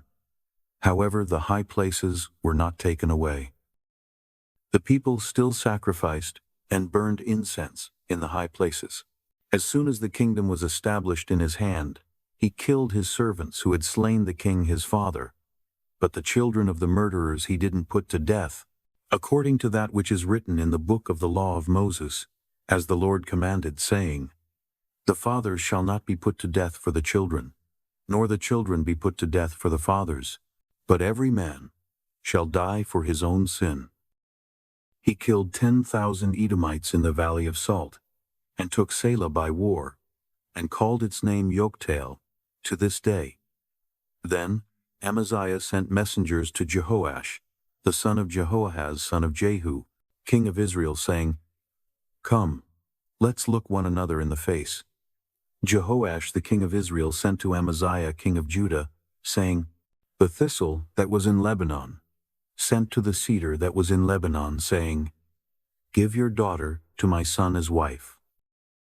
Then a wild animal that was in Lebanon passed by, and trampled down the thistle. You have indeed struck Edom, and your heart has lifted you up. Enjoy the glory of it, and stay at home. For why should you meddle to your harm, that you fall, even you, and Judah with you?" But Amaziah would not listen. So Jehoash king of Israel went up, and he and Amaziah king of Judah looked one another in the face at Beth Shemesh, which belongs to Judah. Judah was defeated by Israel, and each man fled to his tent. Jehoash king of Israel took Amaziah king of Judah, the son of Jehoash, the son of Ahaziah, at Beth Shemesh, and came to Jerusalem. Then broke down the wall of Jerusalem from the gate of Ephraim to the corner gate, 400 cubits. He took all the gold and silver and all the vessels that were found in the Lord's house, and in the treasures of the king's house, the hostages also, and returned to Samaria. Now the rest of the acts of Jehoash, which he did, and his might, and how he fought with Amaziah king of Judah, aren't they written in the book of the Chronicles of the kings of Israel? Jehoash slept with his fathers, and was buried in Samaria with the kings of Israel. And Jeroboam his son reigned in his place. Amaziah, the son of Joash, king of Judah, lived after the death of Jehoash, son of Jehoahaz, king of Israel, 15 years. Now the rest of the acts of Amaziah, aren't they written in the book of the Chronicles of the kings of Judah? They made a conspiracy against him in Jerusalem, and he fled to Lachish. But they sent after him to Lachish, and killed him there. They brought him on horses, and he was buried at Jerusalem with his fathers in David's city. All the people of Judah took Azariah, who was 16 years old, and made him king in the place of his father Amaziah. He built Elath, and restored it to Judah. After that, the king slept with his fathers. In the 15th year of Amaziah, the son of Joash, king of Judah, Jeroboam, the son of Joash, king of Israel, began to reign in Samaria for 41 years. He did that which was evil in the Lord's sight. He didn't depart from all the sins of Jeroboam, the son of Nebat, with which he made Israel to sin. He restored the border of Israel from the entrance of Hamath to the sea of the Arabah, according to the Lord, the God of Israel's word, which he spoke by his servant Jonah, the son of Amittai the prophet, who was from Gath-hepher. For the Lord saw the affliction of Israel, that it was very bitter for all, slave and free, and there was no helper for Israel. The Lord didn't say that he would blot out the name of Israel from under the sky, but he saved them by the hand of Jeroboam the son of Joash. Now, the rest of the acts of Jeroboam, and all that he did, and his might, how he fought, and how he recovered Damascus and Hamath, which had belonged to Judah, for Israel, aren't they written in the book of the Chronicles of the kings of Israel? Jeroboam slept with his fathers, even with the kings of Israel, and Zechariah his son reigned in his place. Chapter 15. In the 27th year of Jeroboam king of Israel, Azariah son of Amaziah king of Judah began to reign. He was 16 years old when he began to reign, and he reigned 52 years in Jerusalem. His mother's name was Jechaliah of Jerusalem. He did that which was right in the Lord's eyes, according to all that his father Amaziah had done. However, the high places were not taken away. The people still sacrificed and burned incense in the high places. The Lord struck the king, so that he was a leper to the day of his death, and lived in a separate house. Jotham, the king's son, was over the household, judging the people of the land. Now the rest of the acts of Azariah, and all that he did, aren't they written in the book of the Chronicles of the kings of Judah? Azariah slept with his fathers, and they buried him with his fathers in David's city, and Jotham his son reigned in his place. In the 38th year of Azariah king of Judah, Zechariah the son of Jeroboam reigned over Israel and Samaria 6 months. He did that which was evil in the Lord's sight, as his fathers had done. He didn't depart from the sins of Jeroboam the son of Nebat, with which he made Israel to sin. Shallum the son of Jabesh conspired against him, and struck him before the people, and killed him, and reigned in his place. Now the rest of the acts of Zechariah, behold, they are written in the book of the Chronicles of the kings of Israel. This was the Lord's word which he spoke to Jehu, saying, Your sons, to the 4th generation, shall sit on the throne of Israel. So it came to pass. Shallum the son of Jabesh began to reign in the 39th year of Uzziah king of Judah, and he reigned for a month in Samaria. Menahem the son of Gadi went up from Tirzah, came to Samaria, struck Shallum the son of Jabesh in Samaria, killed him, and reigned in his place. Now the rest of the acts of Shallum, and his conspiracy which he made, behold, they are written in the book of the Chronicles of the kings of Israel.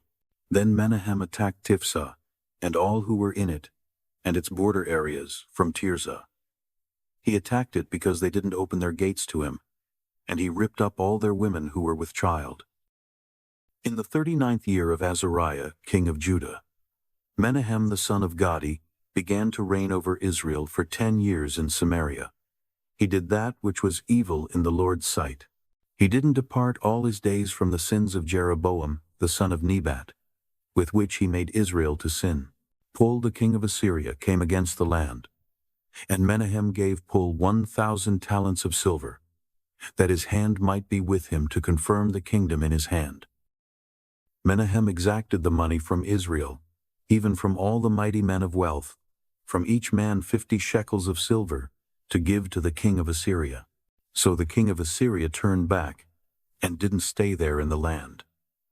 Now the rest of the acts of Menahem, and all that he did, aren't they written in the book of the Chronicles of the kings of Israel? Menahem slept with his fathers, and Pekahiah his son reigned in his place. In the 50th year of Azariah king of Judah, Pekahiah, the son of Menahem, began to reign over Israel in Samaria for 2 years. He did that which was evil in the Lord's sight. He didn't depart from the sins of Jeroboam, the son of Nebat, with which he made Israel to sin. Pekah, the son of Remaliah, his captain, conspired against him and attacked him in Samaria, in the fortress of the king's house, with Argob and Ariah, and with him were 50 men of the Gileadites. He killed him and reigned in his place. Now the rest of the acts of Pekahiah, and all that he did, behold, they are written in the book of the Chronicles of the kings of Israel. In the 52nd year of Azariah king of Judah, Pekah the son of Remaliah began to reign over Israel in Samaria for 20 years. He did that which was evil in the Lord's sight. He didn't depart from the sins of Jeroboam, the son of Nebat, with which he made Israel to sin. In the days of Pekah king of Israel, Tiglath-Pileser king of Assyria came and took Ijon, Abel-Beth-Maachah, Genoa, Kedesh, Hazor, Gilead, and Galilee, all the land of Naphtali, and he carried them captive to Assyria. Hoshea the son of Elah made a conspiracy against Pekah, the son of Remaliah, attacked him, killed him, and reigned in his place, in the 20th year of Jotham the son of Uzziah. Now the rest of the acts of Pekah, and all that he did, behold, they are written in the book of the Chronicles of the kings of Israel. In the 2nd year of Pekah, the son of Remaliah king of Israel, Jotham the son of Uzziah king of Judah began to reign. He was 25 years old when he began to reign, and he reigned 16 years in Jerusalem. His mother's name was Jerusha, the daughter of Zadok. He did that which was right in the Lord's eyes. He did according to all that his father Uzziah had done. However, the high places were not taken away. The people still sacrificed and burned incense in the high places. He built the upper gate of the Lord's house.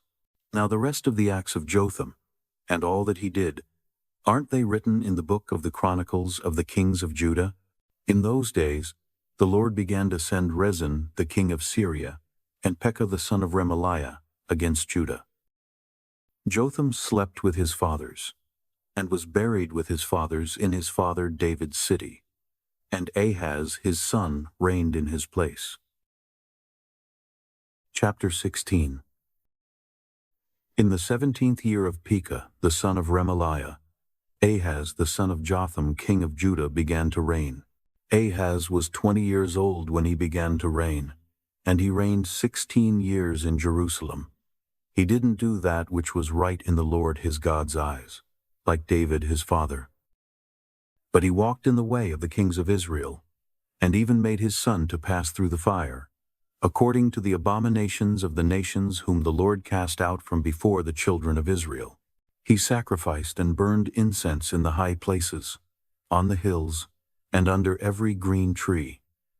Then Rezin king of Syria, and Pekah son of Remaliah, king of Israel, came up to Jerusalem to wage war. They besieged Ahaz, but could not overcome him. At that time Rezin king of Syria recovered Elath to Syria, and drove the Jews from Elath.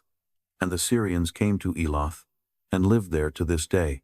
So Ahaz sent messengers to Tiglath-Pileser king of Assyria, saying, I am your servant, and your son. Come up, and save me out of the hand of the king of Syria, and out of the hand of the king of Israel, who rise up against me. Ahaz took the silver and gold that was found in the Lord's house, and in the treasures of the king's house, and sent it for a present to the king of Assyria. The king of Assyria listened to him. And the king of Assyria went up against Damascus and took it, and carried its people captive to Kir, and killed Rezin. King Ahaz went to Damascus to meet Tiglath-Pileser, king of Assyria, and saw the altar that was at Damascus. And King Ahaz sent to Urijah the priest a drawing of the altar and plans to build it. Urijah the priest built an altar, according to all that King Ahaz had sent from Damascus. So Urijah the priest made it for the coming of King Ahaz from Damascus. When the king had come from Damascus, the king saw the altar, and the king came near to the altar and offered on it. He burned his burnt offering and his meal offering, poured his drink offering, and sprinkled the blood of his peace offerings on the altar.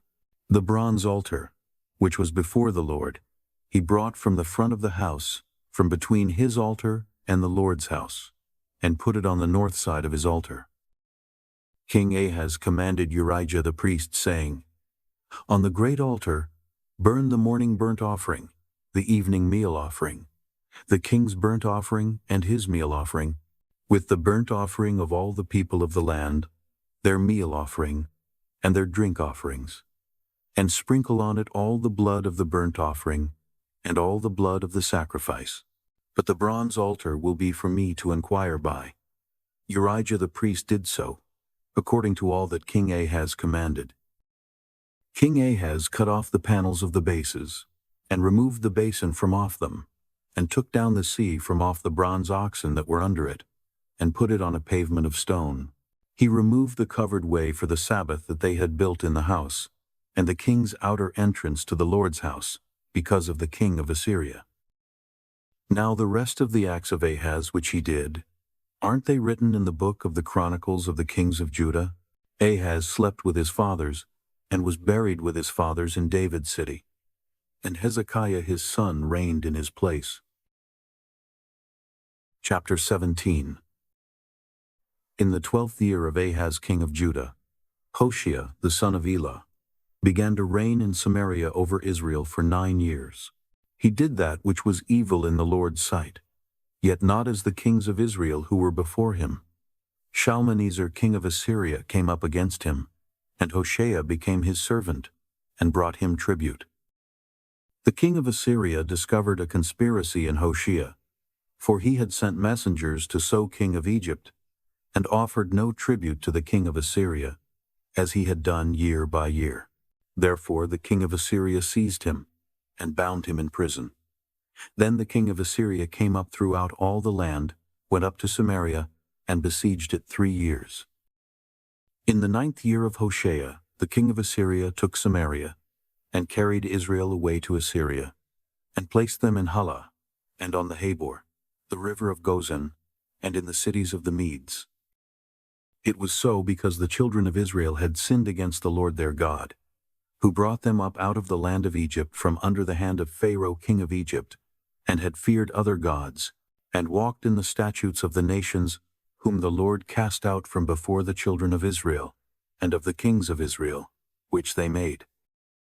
The children of Israel secretly did things that were not right against the Lord their God, and they built high places for themselves in all their cities, from the tower of the watchman to the fortified city. And they set up for themselves pillars and Asherah poles, on every high hill, and under every green tree. And there they burned incense in all the high places, as the nations whom the Lord carried away before them did, and they did wicked things to provoke the Lord to anger. And they served idols, of which the Lord had said to them, You shall not do this thing. Yet the Lord testified to Israel and to Judah, by every prophet and every seer, saying, Turn from your evil ways, and keep my commandments and my statutes, according to all the law which I commanded your fathers, and which I sent to you by my servants the prophets. Notwithstanding, they would not listen, but hardened their neck, like the neck of their fathers who didn't believe in the Lord their God. They rejected his statutes and his covenant that he made with their fathers, and his testimonies which he testified to them. And they followed vanity, and became vain, and followed the nations that were around them, concerning whom the Lord had commanded them, that they should not do like them. They abandoned all the commandments of the Lord their God, and made molten images for themselves, even 2 calves, and made an Asherah, and worshipped all the army of the sky, and served Baal. They caused their sons and their daughters to pass through the fire, used divination and enchantments, and sold themselves to do that which was evil in the Lord's sight, to provoke him to anger. Therefore the Lord was very angry with Israel, and removed them out of his sight. There was none left but the tribe of Judah only. Also Judah didn't keep the commandments of the Lord their God, but walked in the statutes of Israel which they made.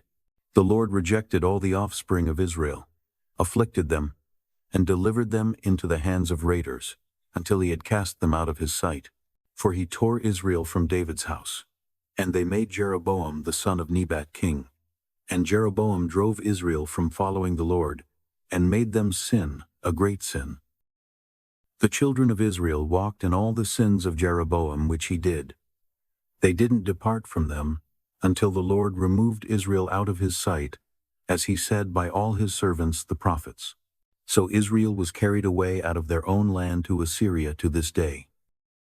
The king of Assyria brought people from Babylon, from Cutha, from Ava, and from Hamath and Sepharvaim, and placed them in the cities of Samaria, instead of the children of Israel. And they possessed Samaria, and lived in its cities. So it was, at the beginning of their dwelling there, that they didn't fear the Lord. Therefore the Lord sent lions among them, which killed some of them. Therefore they spoke to the king of Assyria, saying, The nations which you have carried away and placed in the cities of Samaria don't know the law of the God of the land. Therefore he has sent lions among them, and behold, they kill them, because they don't know the law of the God of the land.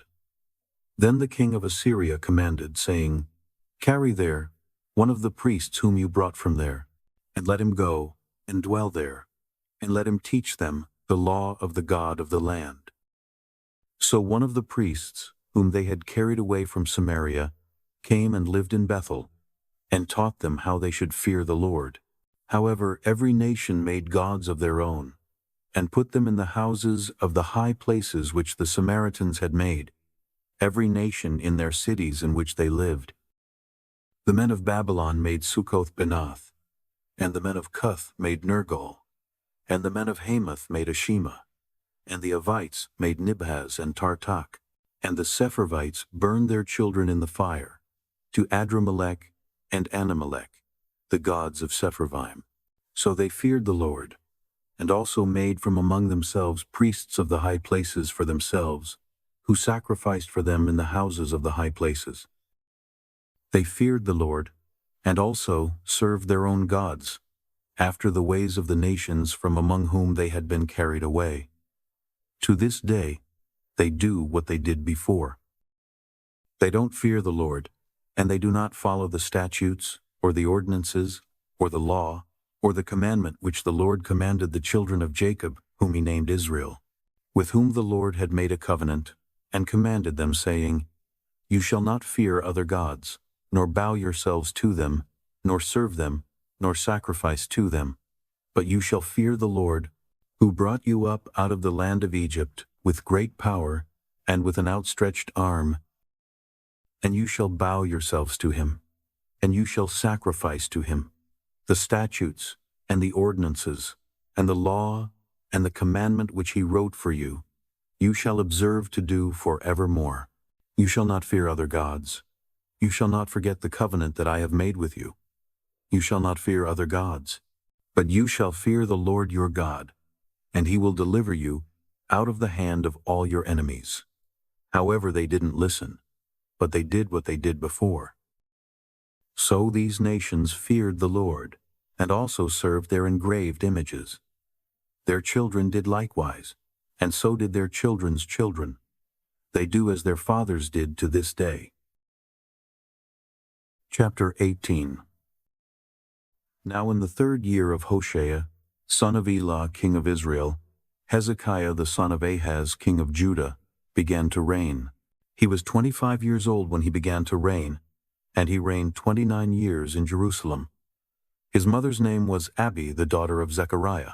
He did that which was right in the Lord's eyes, according to all that David his father had done. He removed the high places, broke the pillars, and cut down the Asherah. He also broke in pieces the bronze serpent that Moses had made, because in those days the children of Israel burned incense to it, and he called it Nehushtan. He trusted in the Lord, the God of Israel, so that after him was no one like him among all the kings of Judah, nor among them that were before him, for he joined with the Lord. He didn't depart from following him, but kept his commandments, which the Lord commanded Moses. The Lord was with him. Wherever he went, he prospered. He rebelled against the king of Assyria, and didn't serve him. He struck the Philistines to Gaza and its borders, from the tower of the watchman to the fortified city. In the 4th year of King Hezekiah, which was the 7th year of Hoshea son of Elah, king of Israel, Shalmaneser king of Assyria came up against Samaria and besieged it. At the end of 3 years they took it.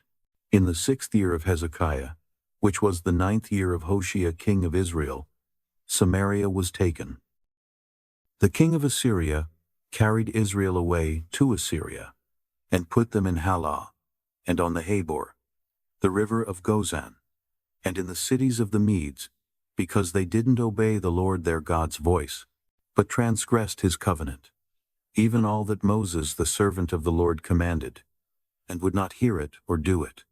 Now in the 14th year of King Hezekiah, Sennacherib king of Assyria came up against all the fortified cities of Judah, and took them. Hezekiah king of Judah sent to the king of Assyria at Lachish, saying, I have offended you. Withdraw from me. That which you put on me, I will bear. The king of Assyria appointed to Hezekiah, king of Judah, 300 talents of silver and 30 talents of gold. Hezekiah gave him all the silver that was found in the Lord's house and in the treasures of the king's house. At that time, Hezekiah cut off the gold from the doors of the Lord's temple, and from the pillars which Hezekiah king of Judah had overlaid, and gave it to the king of Assyria. The king of Assyria sent Tartan, Rabsaris, and Rabshakeh from Lachish to King Hezekiah with a great army to Jerusalem. They went up and came to Jerusalem. When they had come up, they came and stood by the conduit of the upper pool, which is in the highway of the fuller's field. When they had called to the king, Eliakim the son of Hilkiah, who was over the household, and Shebna the scribe, and Joah the son of Asaph the recorder came out to them. Rabshakeh said to them, Say now to Hezekiah, the great king, the king of Assyria says, What confidence is this in which you trust? You say, but they are but vain words. There is counsel and strength for war. Now, on whom do you trust, that you have rebelled against me? Now, behold, you trust in the staff of this bruised reed, even in Egypt. If a man leans on it, it will go into his hand and pierce it. So is Pharaoh, king of Egypt, to all who trust on him. But if you tell me, We trust in the Lord our God, isn't that he whose high places and whose altars Hezekiah has taken away, and has said to Judah and to Jerusalem, You shall worship before this altar in Jerusalem? Now therefore, please, give pledges to my master the king of Assyria, and I will give you 2,000 horses if you are able on your part to set riders on them.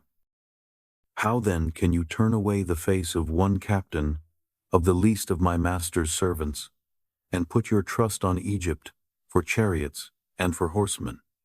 Have I now come up without the Lord against this place to destroy it?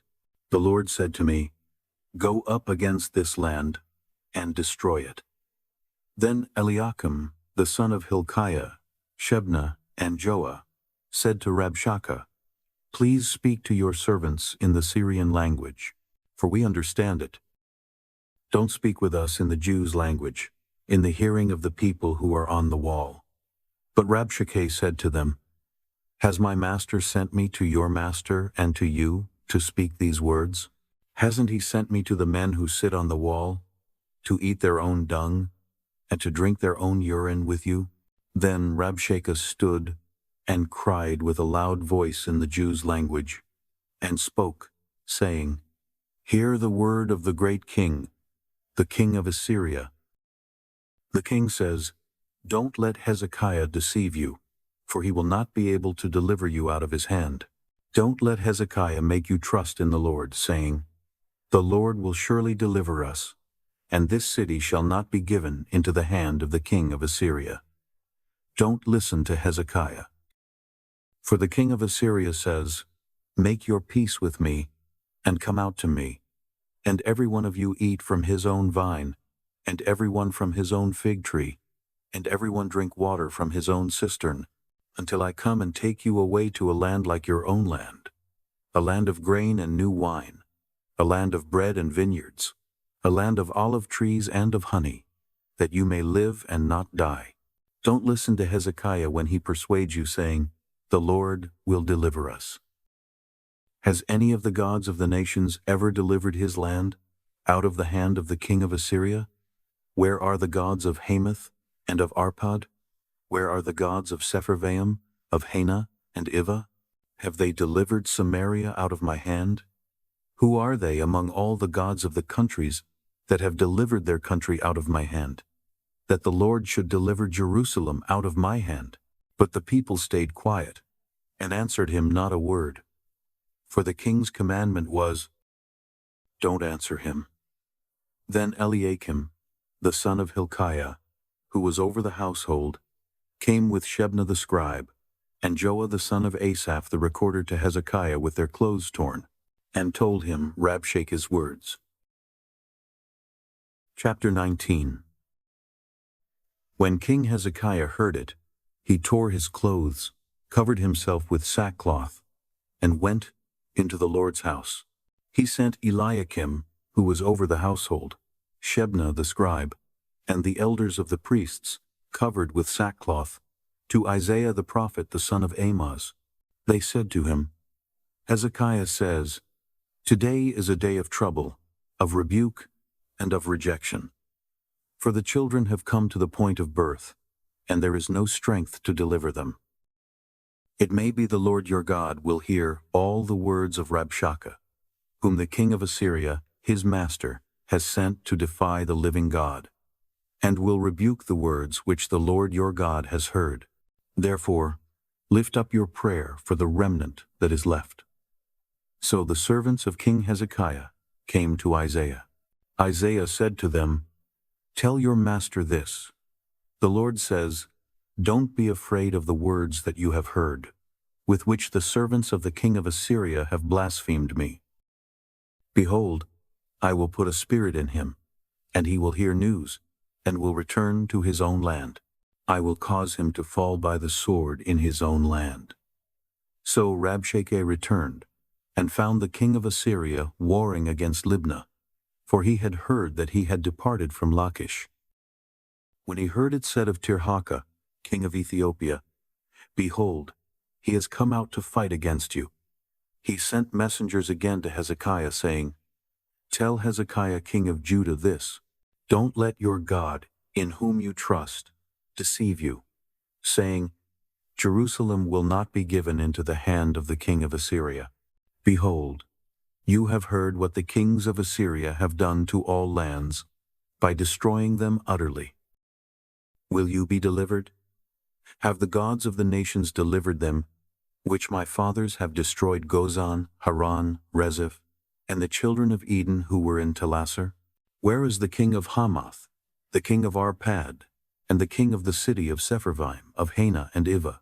Hezekiah received the letter from the hand of the messengers and read it. Then Hezekiah went up to the Lord's house, and spread it before the Lord.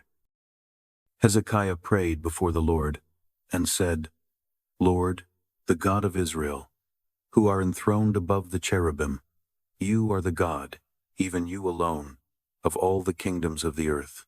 You have made heaven and earth, Incline your ear, Lord, and hear. Open your eyes, Lord, and see. Hear the words of Sennacherib, which he has sent to defy the living God. Truly, Lord, the kings of Assyria have laid waste the nations and their lands, and have cast their gods into the fire. For they were no gods, but the work of men's hands, wood and stone. Therefore they have destroyed them. Now therefore, Lord our God, save us, I beg you, out of his hand, that all the kingdoms of the earth may know that you, Lord, are God alone. Then Isaiah the son of Amoz sent to Hezekiah, saying, The Lord, the God of Israel, says, You have prayed to me against Sennacherib king of Assyria, and I have heard you. This is the word that the Lord has spoken concerning him. The virgin daughter of Zion has despised you and ridiculed you. The daughter of Jerusalem has shaken her head at you. Whom have you defied and blasphemed? Against whom have you exalted your voice and lifted up your eyes on high? Against the Holy One of Israel. By your messengers you have defied the Lord, and have said, With the multitude of my chariots I have come up to the height of the mountains, to the innermost parts of Lebanon, and I will cut down its tall cedars and its choice cypress trees, and I will enter into his farthest lodging place, the forest of his fruitful field. I have dug and drunk strange waters, and I will dry up all the rivers of Egypt with the sole of my feet. Haven't you heard how I have done it long ago, and formed it of ancient times? Now I have brought it to pass, that it should be yours to lay waste fortified cities into ruinous heaps. Therefore their inhabitants had little power. They were dismayed and confounded. They were like the grass of the field, and like the green herb, like the grass on the housetops, and like grain blasted before it has grown up. But I know you're sitting down, you're going out, you're coming in, and you're raging against me. Because of your raging against me, and because your arrogance has come up into my ears, therefore I will put my hook in your nose, and my bridle in your lips, and I will turn you back by the way by which you came. This will be the sign to you. This year you will eat that which grows of itself, and in the second year that which springs from that, and in the third year sow and reap, and plant vineyards, and eat their fruit. The remnant that is escaped of the house of Judah will again take root downward, and bear fruit upward. For out of Jerusalem a remnant will go out, and out of Mount Zion those who shall escape. The Lord's zeal will perform this. Therefore, the Lord says concerning the king of Assyria, He will not come to this city, nor shoot an arrow there. He will not come before it with shield, nor cast up a mound against it. He will return the same way that he came, and he will not come to this city, says the Lord. For I will defend this city to save it, for my own sake and for my servant David's sake. That night the Lord's angel went out and struck 185,000 in the camp of the Assyrians. When men arose early in the morning, behold, these were all dead bodies. So Sennacherib king of Assyria departed, went home, and lived at Nineveh. As he was worshipping in the house of Nisroch his god, Adramelech and Sharezer struck him with the sword, and they escaped into the land of Ararat. Esarhaddon his son reigned in his place. Chapter 20. In those days Hezekiah was sick and dying. Isaiah the prophet, the son of Amoz, came to him, and said to him, The Lord says, Set your house in order, for you will die, and not live. Then he turned his face to the wall, and prayed to the Lord, saying, Remember now, Lord, I beg you, how I have walked before you in truth and with a perfect heart, and have done that which is good in your sight. And Hezekiah wept bitterly. Before Isaiah had gone out into the middle part of the city, the Lord's word came to him, saying, Turn back, and tell Hezekiah, the prince of my people, the Lord, the God of David your father, says, I have heard your prayer, I have seen your tears. Behold, I will heal you. On the third day, you will go up to the Lord's house. I will add to your days 15 years. I will deliver you and this city out of the hand of the king of Assyria. I will defend this city for my own sake, and for my servant David's sake. Isaiah said, Take a cake of figs. They took and laid it on the boil, and he recovered. Hezekiah said to Isaiah, What will be the sign that the Lord will heal me, and that I will go up to the Lord's house the third day? Isaiah said, This will be the sign to you from the Lord, that the Lord will do the thing that he has spoken. Should the shadow go forward 10 steps, or go back 10 steps? Hezekiah answered, It is a light thing for the shadow to go forward 10 steps. No, but let the shadow return backward 10 steps. Isaiah the prophet cried to the Lord, and he brought the shadow 10 steps backward, by which it had gone down on the sundial of Ahaz. At that time Berodach-Baladan, the son of Baladan, king of Babylon, sent letters and a present to Hezekiah, for he had heard that Hezekiah had been sick.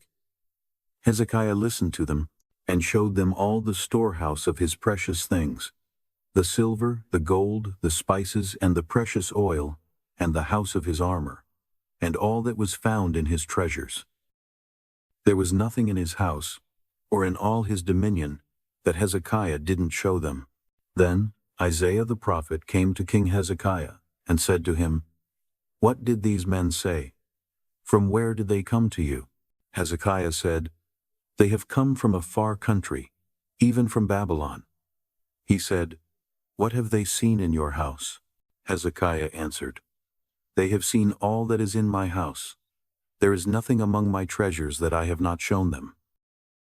Isaiah said to Hezekiah, Hear the Lord's word.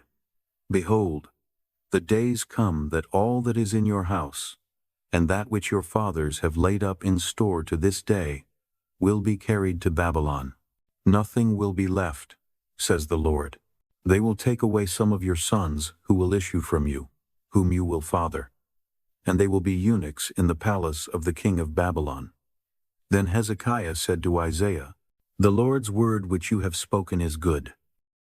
He said, moreover, Isn't it so, if peace and truth will be in my days? Now the rest of the acts of Hezekiah, and all his might, and how he made the pool, and the conduit, and brought water into the city, aren't they written in the book of the Chronicles of the kings of Judah? Hezekiah slept with his fathers, and Manasseh his son reigned in his place. Chapter 21. Manasseh was 12 years old when he began to reign, and he reigned 55 years in Jerusalem. His mother's name was Hephzibah. He did that which was evil in the Lord's sight, after the abominations of the nations whom the Lord cast out before the children of Israel. For he built again the high places which Hezekiah his father had destroyed, and he raised up altars for Baal, and made an Asherah, as Ahab king of Israel did, and worshipped all the army of the sky, and served them. He built altars in the Lord's house, of which the Lord said, I will put my name in Jerusalem. He built altars for all the army of the sky in the 2 courts of the Lord's house. He made his son to pass through the fire, practiced sorcery, used enchantments, and dealt with those who had familiar spirits and with wizards. He did much evil in the Lord's sight, to provoke him to anger. He set the engraved image of Asherah that he had made in the house of which the Lord said to David and to Solomon his son, In this house, and in Jerusalem, which I have chosen out of all the tribes of Israel, I will put my name forever. I will not cause the feet of Israel to wander any more out of the land which I gave their fathers, if only they will observe to do according to all that I have commanded them, and according to all the law that my servant Moses commanded them. But they didn't listen, and Manasseh seduced them to do that which is evil more than the nations did whom the Lord destroyed before the children of Israel. The Lord spoke by his servants the prophets, saying, Because Manasseh king of Judah has done these abominations, and has done wickedly above all that the Amorites did who were before him, and has also made Judah to sin with his idols.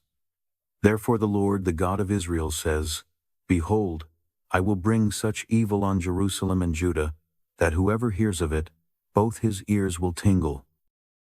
I will stretch over Jerusalem the line of Samaria, and the plumb line of Ahab's house, and I will wipe Jerusalem as a man wipes a dish, wiping it and turning it upside down. I will cast off the remnant of my inheritance and deliver them into the hands of their enemies. They will become a prey and a plunder to all their enemies, because they have done that which is evil in my sight, and have provoked me to anger since the day their fathers came out of Egypt, even to this day.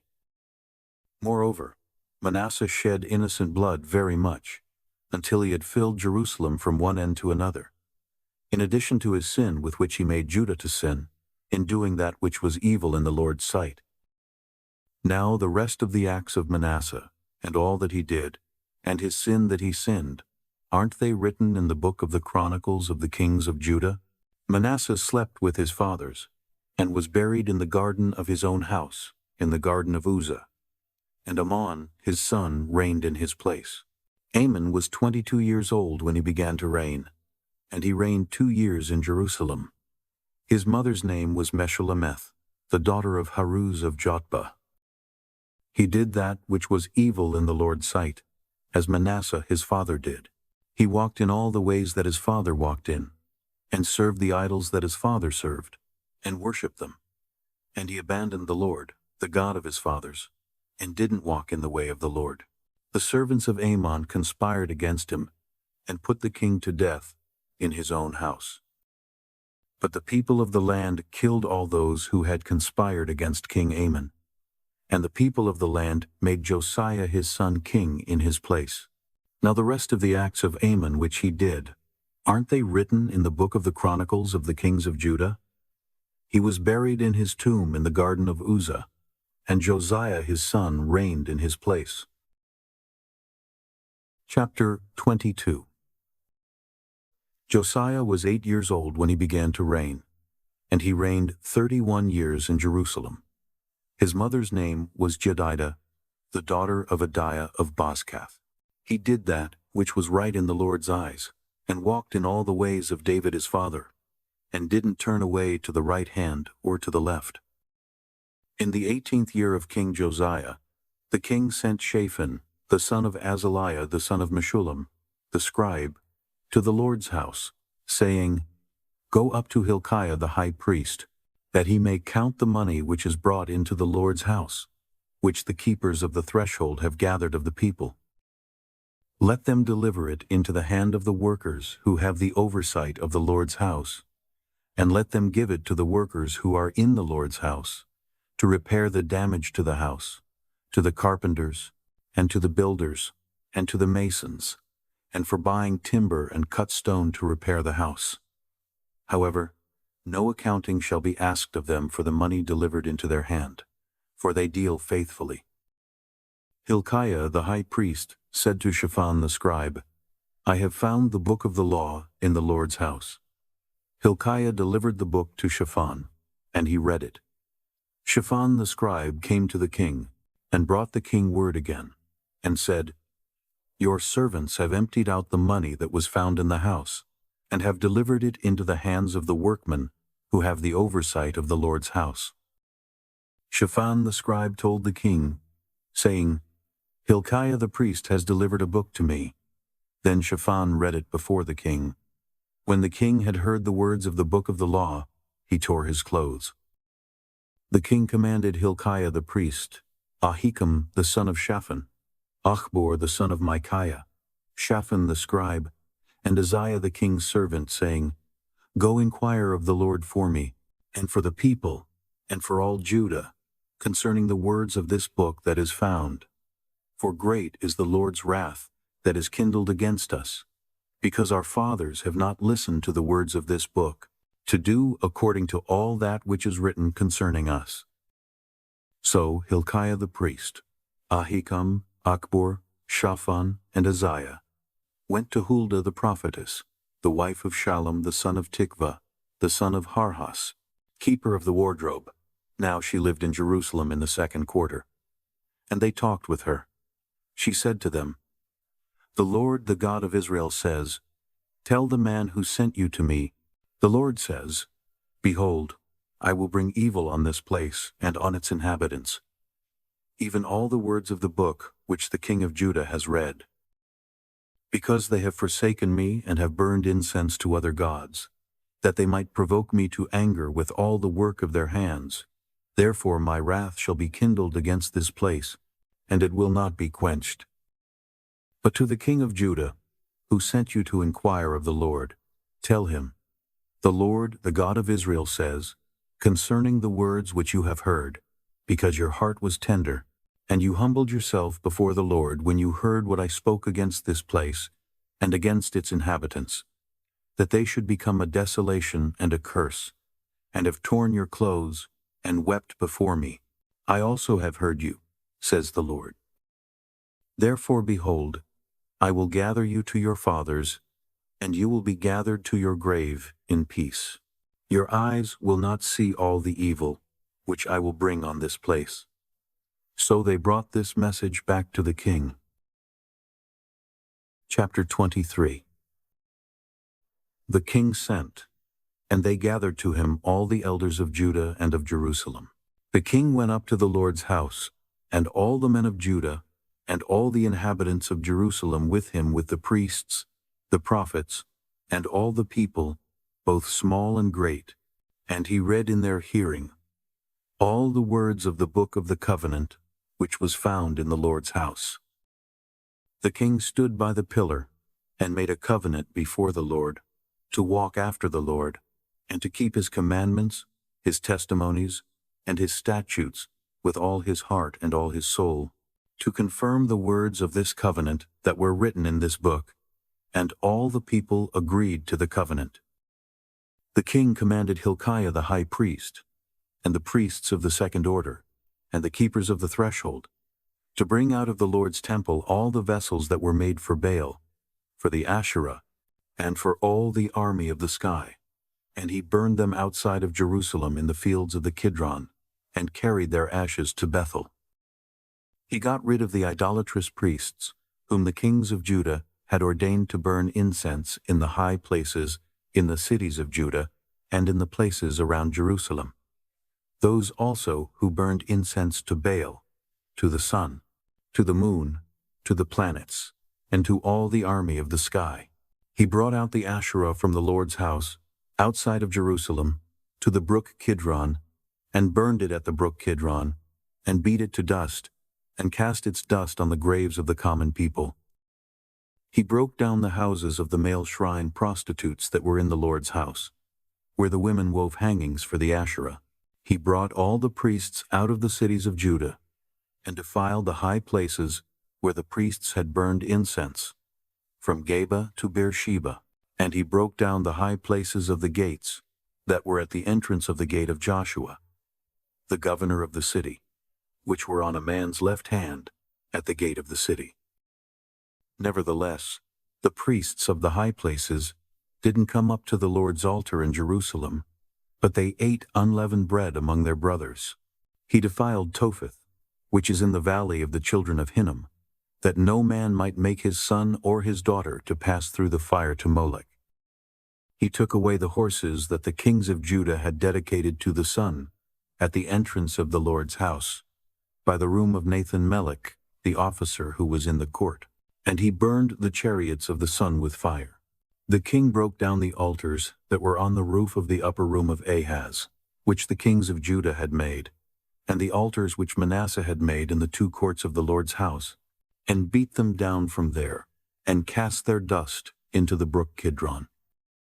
The king defiled the high places that were before Jerusalem, which were on the right hand of the mountain of corruption, which Solomon, the king of Israel, had built for Ashtoreth, the abomination of the Sidonians, and for Chemosh, the abomination of Moab, and for Milcom, the abomination of the children of Ammon.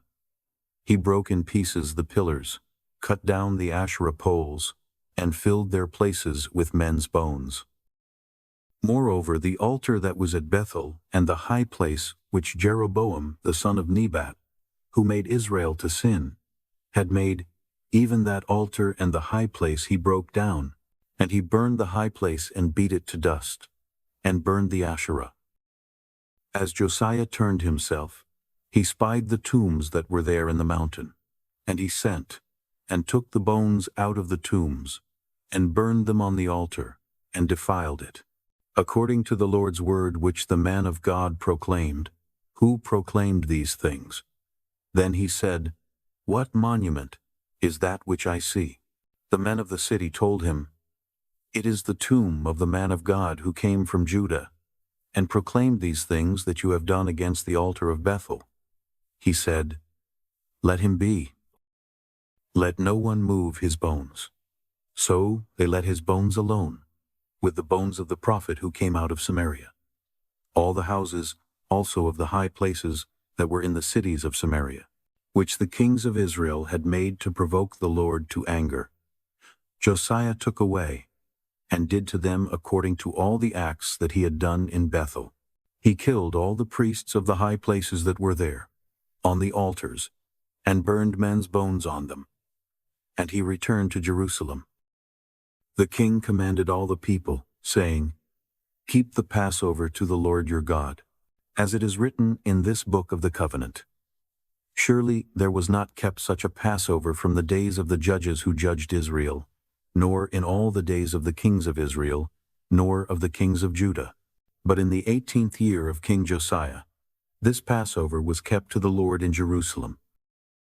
Moreover, Josiah removed those who had familiar spirits, the wizards, and the teraphim, and the idols, and all the abominations that were seen in the land of Judah and in Jerusalem, that he might confirm the words of the law, which were written in the book that Hilkiah the priest found in the Lord's house.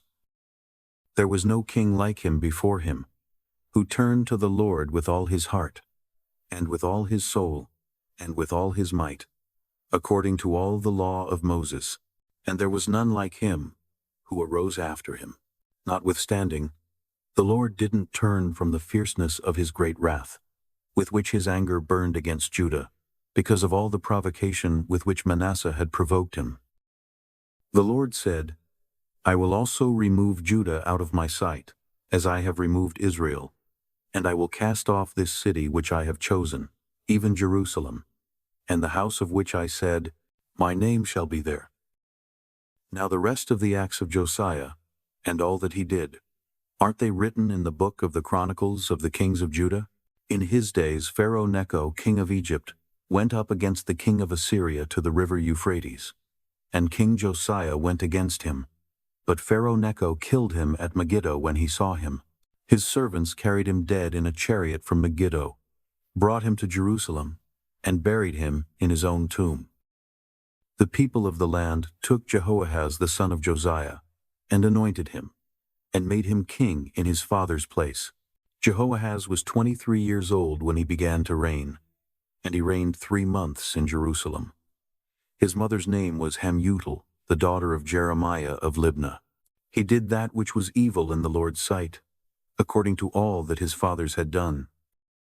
Pharaoh Necho put him in bonds at Riblah in the land of Hamath, that he might not reign in Jerusalem, and put the land to a tribute of 100 talents of silver and a talent of gold. Pharaoh Necho made Eliakim, the son of Josiah, king in the place of Josiah his father, and changed his name to Jehoiakim. But he took Jehoahaz away, and he came to Egypt and died there. Jehoiakim gave the silver and the gold to Pharaoh, but he taxed the land to give the money according to the commandment of Pharaoh. He exacted the silver and the gold of the people of the land, from everyone according to his assessment, to give it to Pharaoh Necho. Jehoiakim was 25 years old when he began to reign, and he reigned 11 years in Jerusalem. His mother's name was Zebidah, the daughter of Pedaiah of Rumah. He did that which was evil in the Lord's sight, according to all that his fathers had done.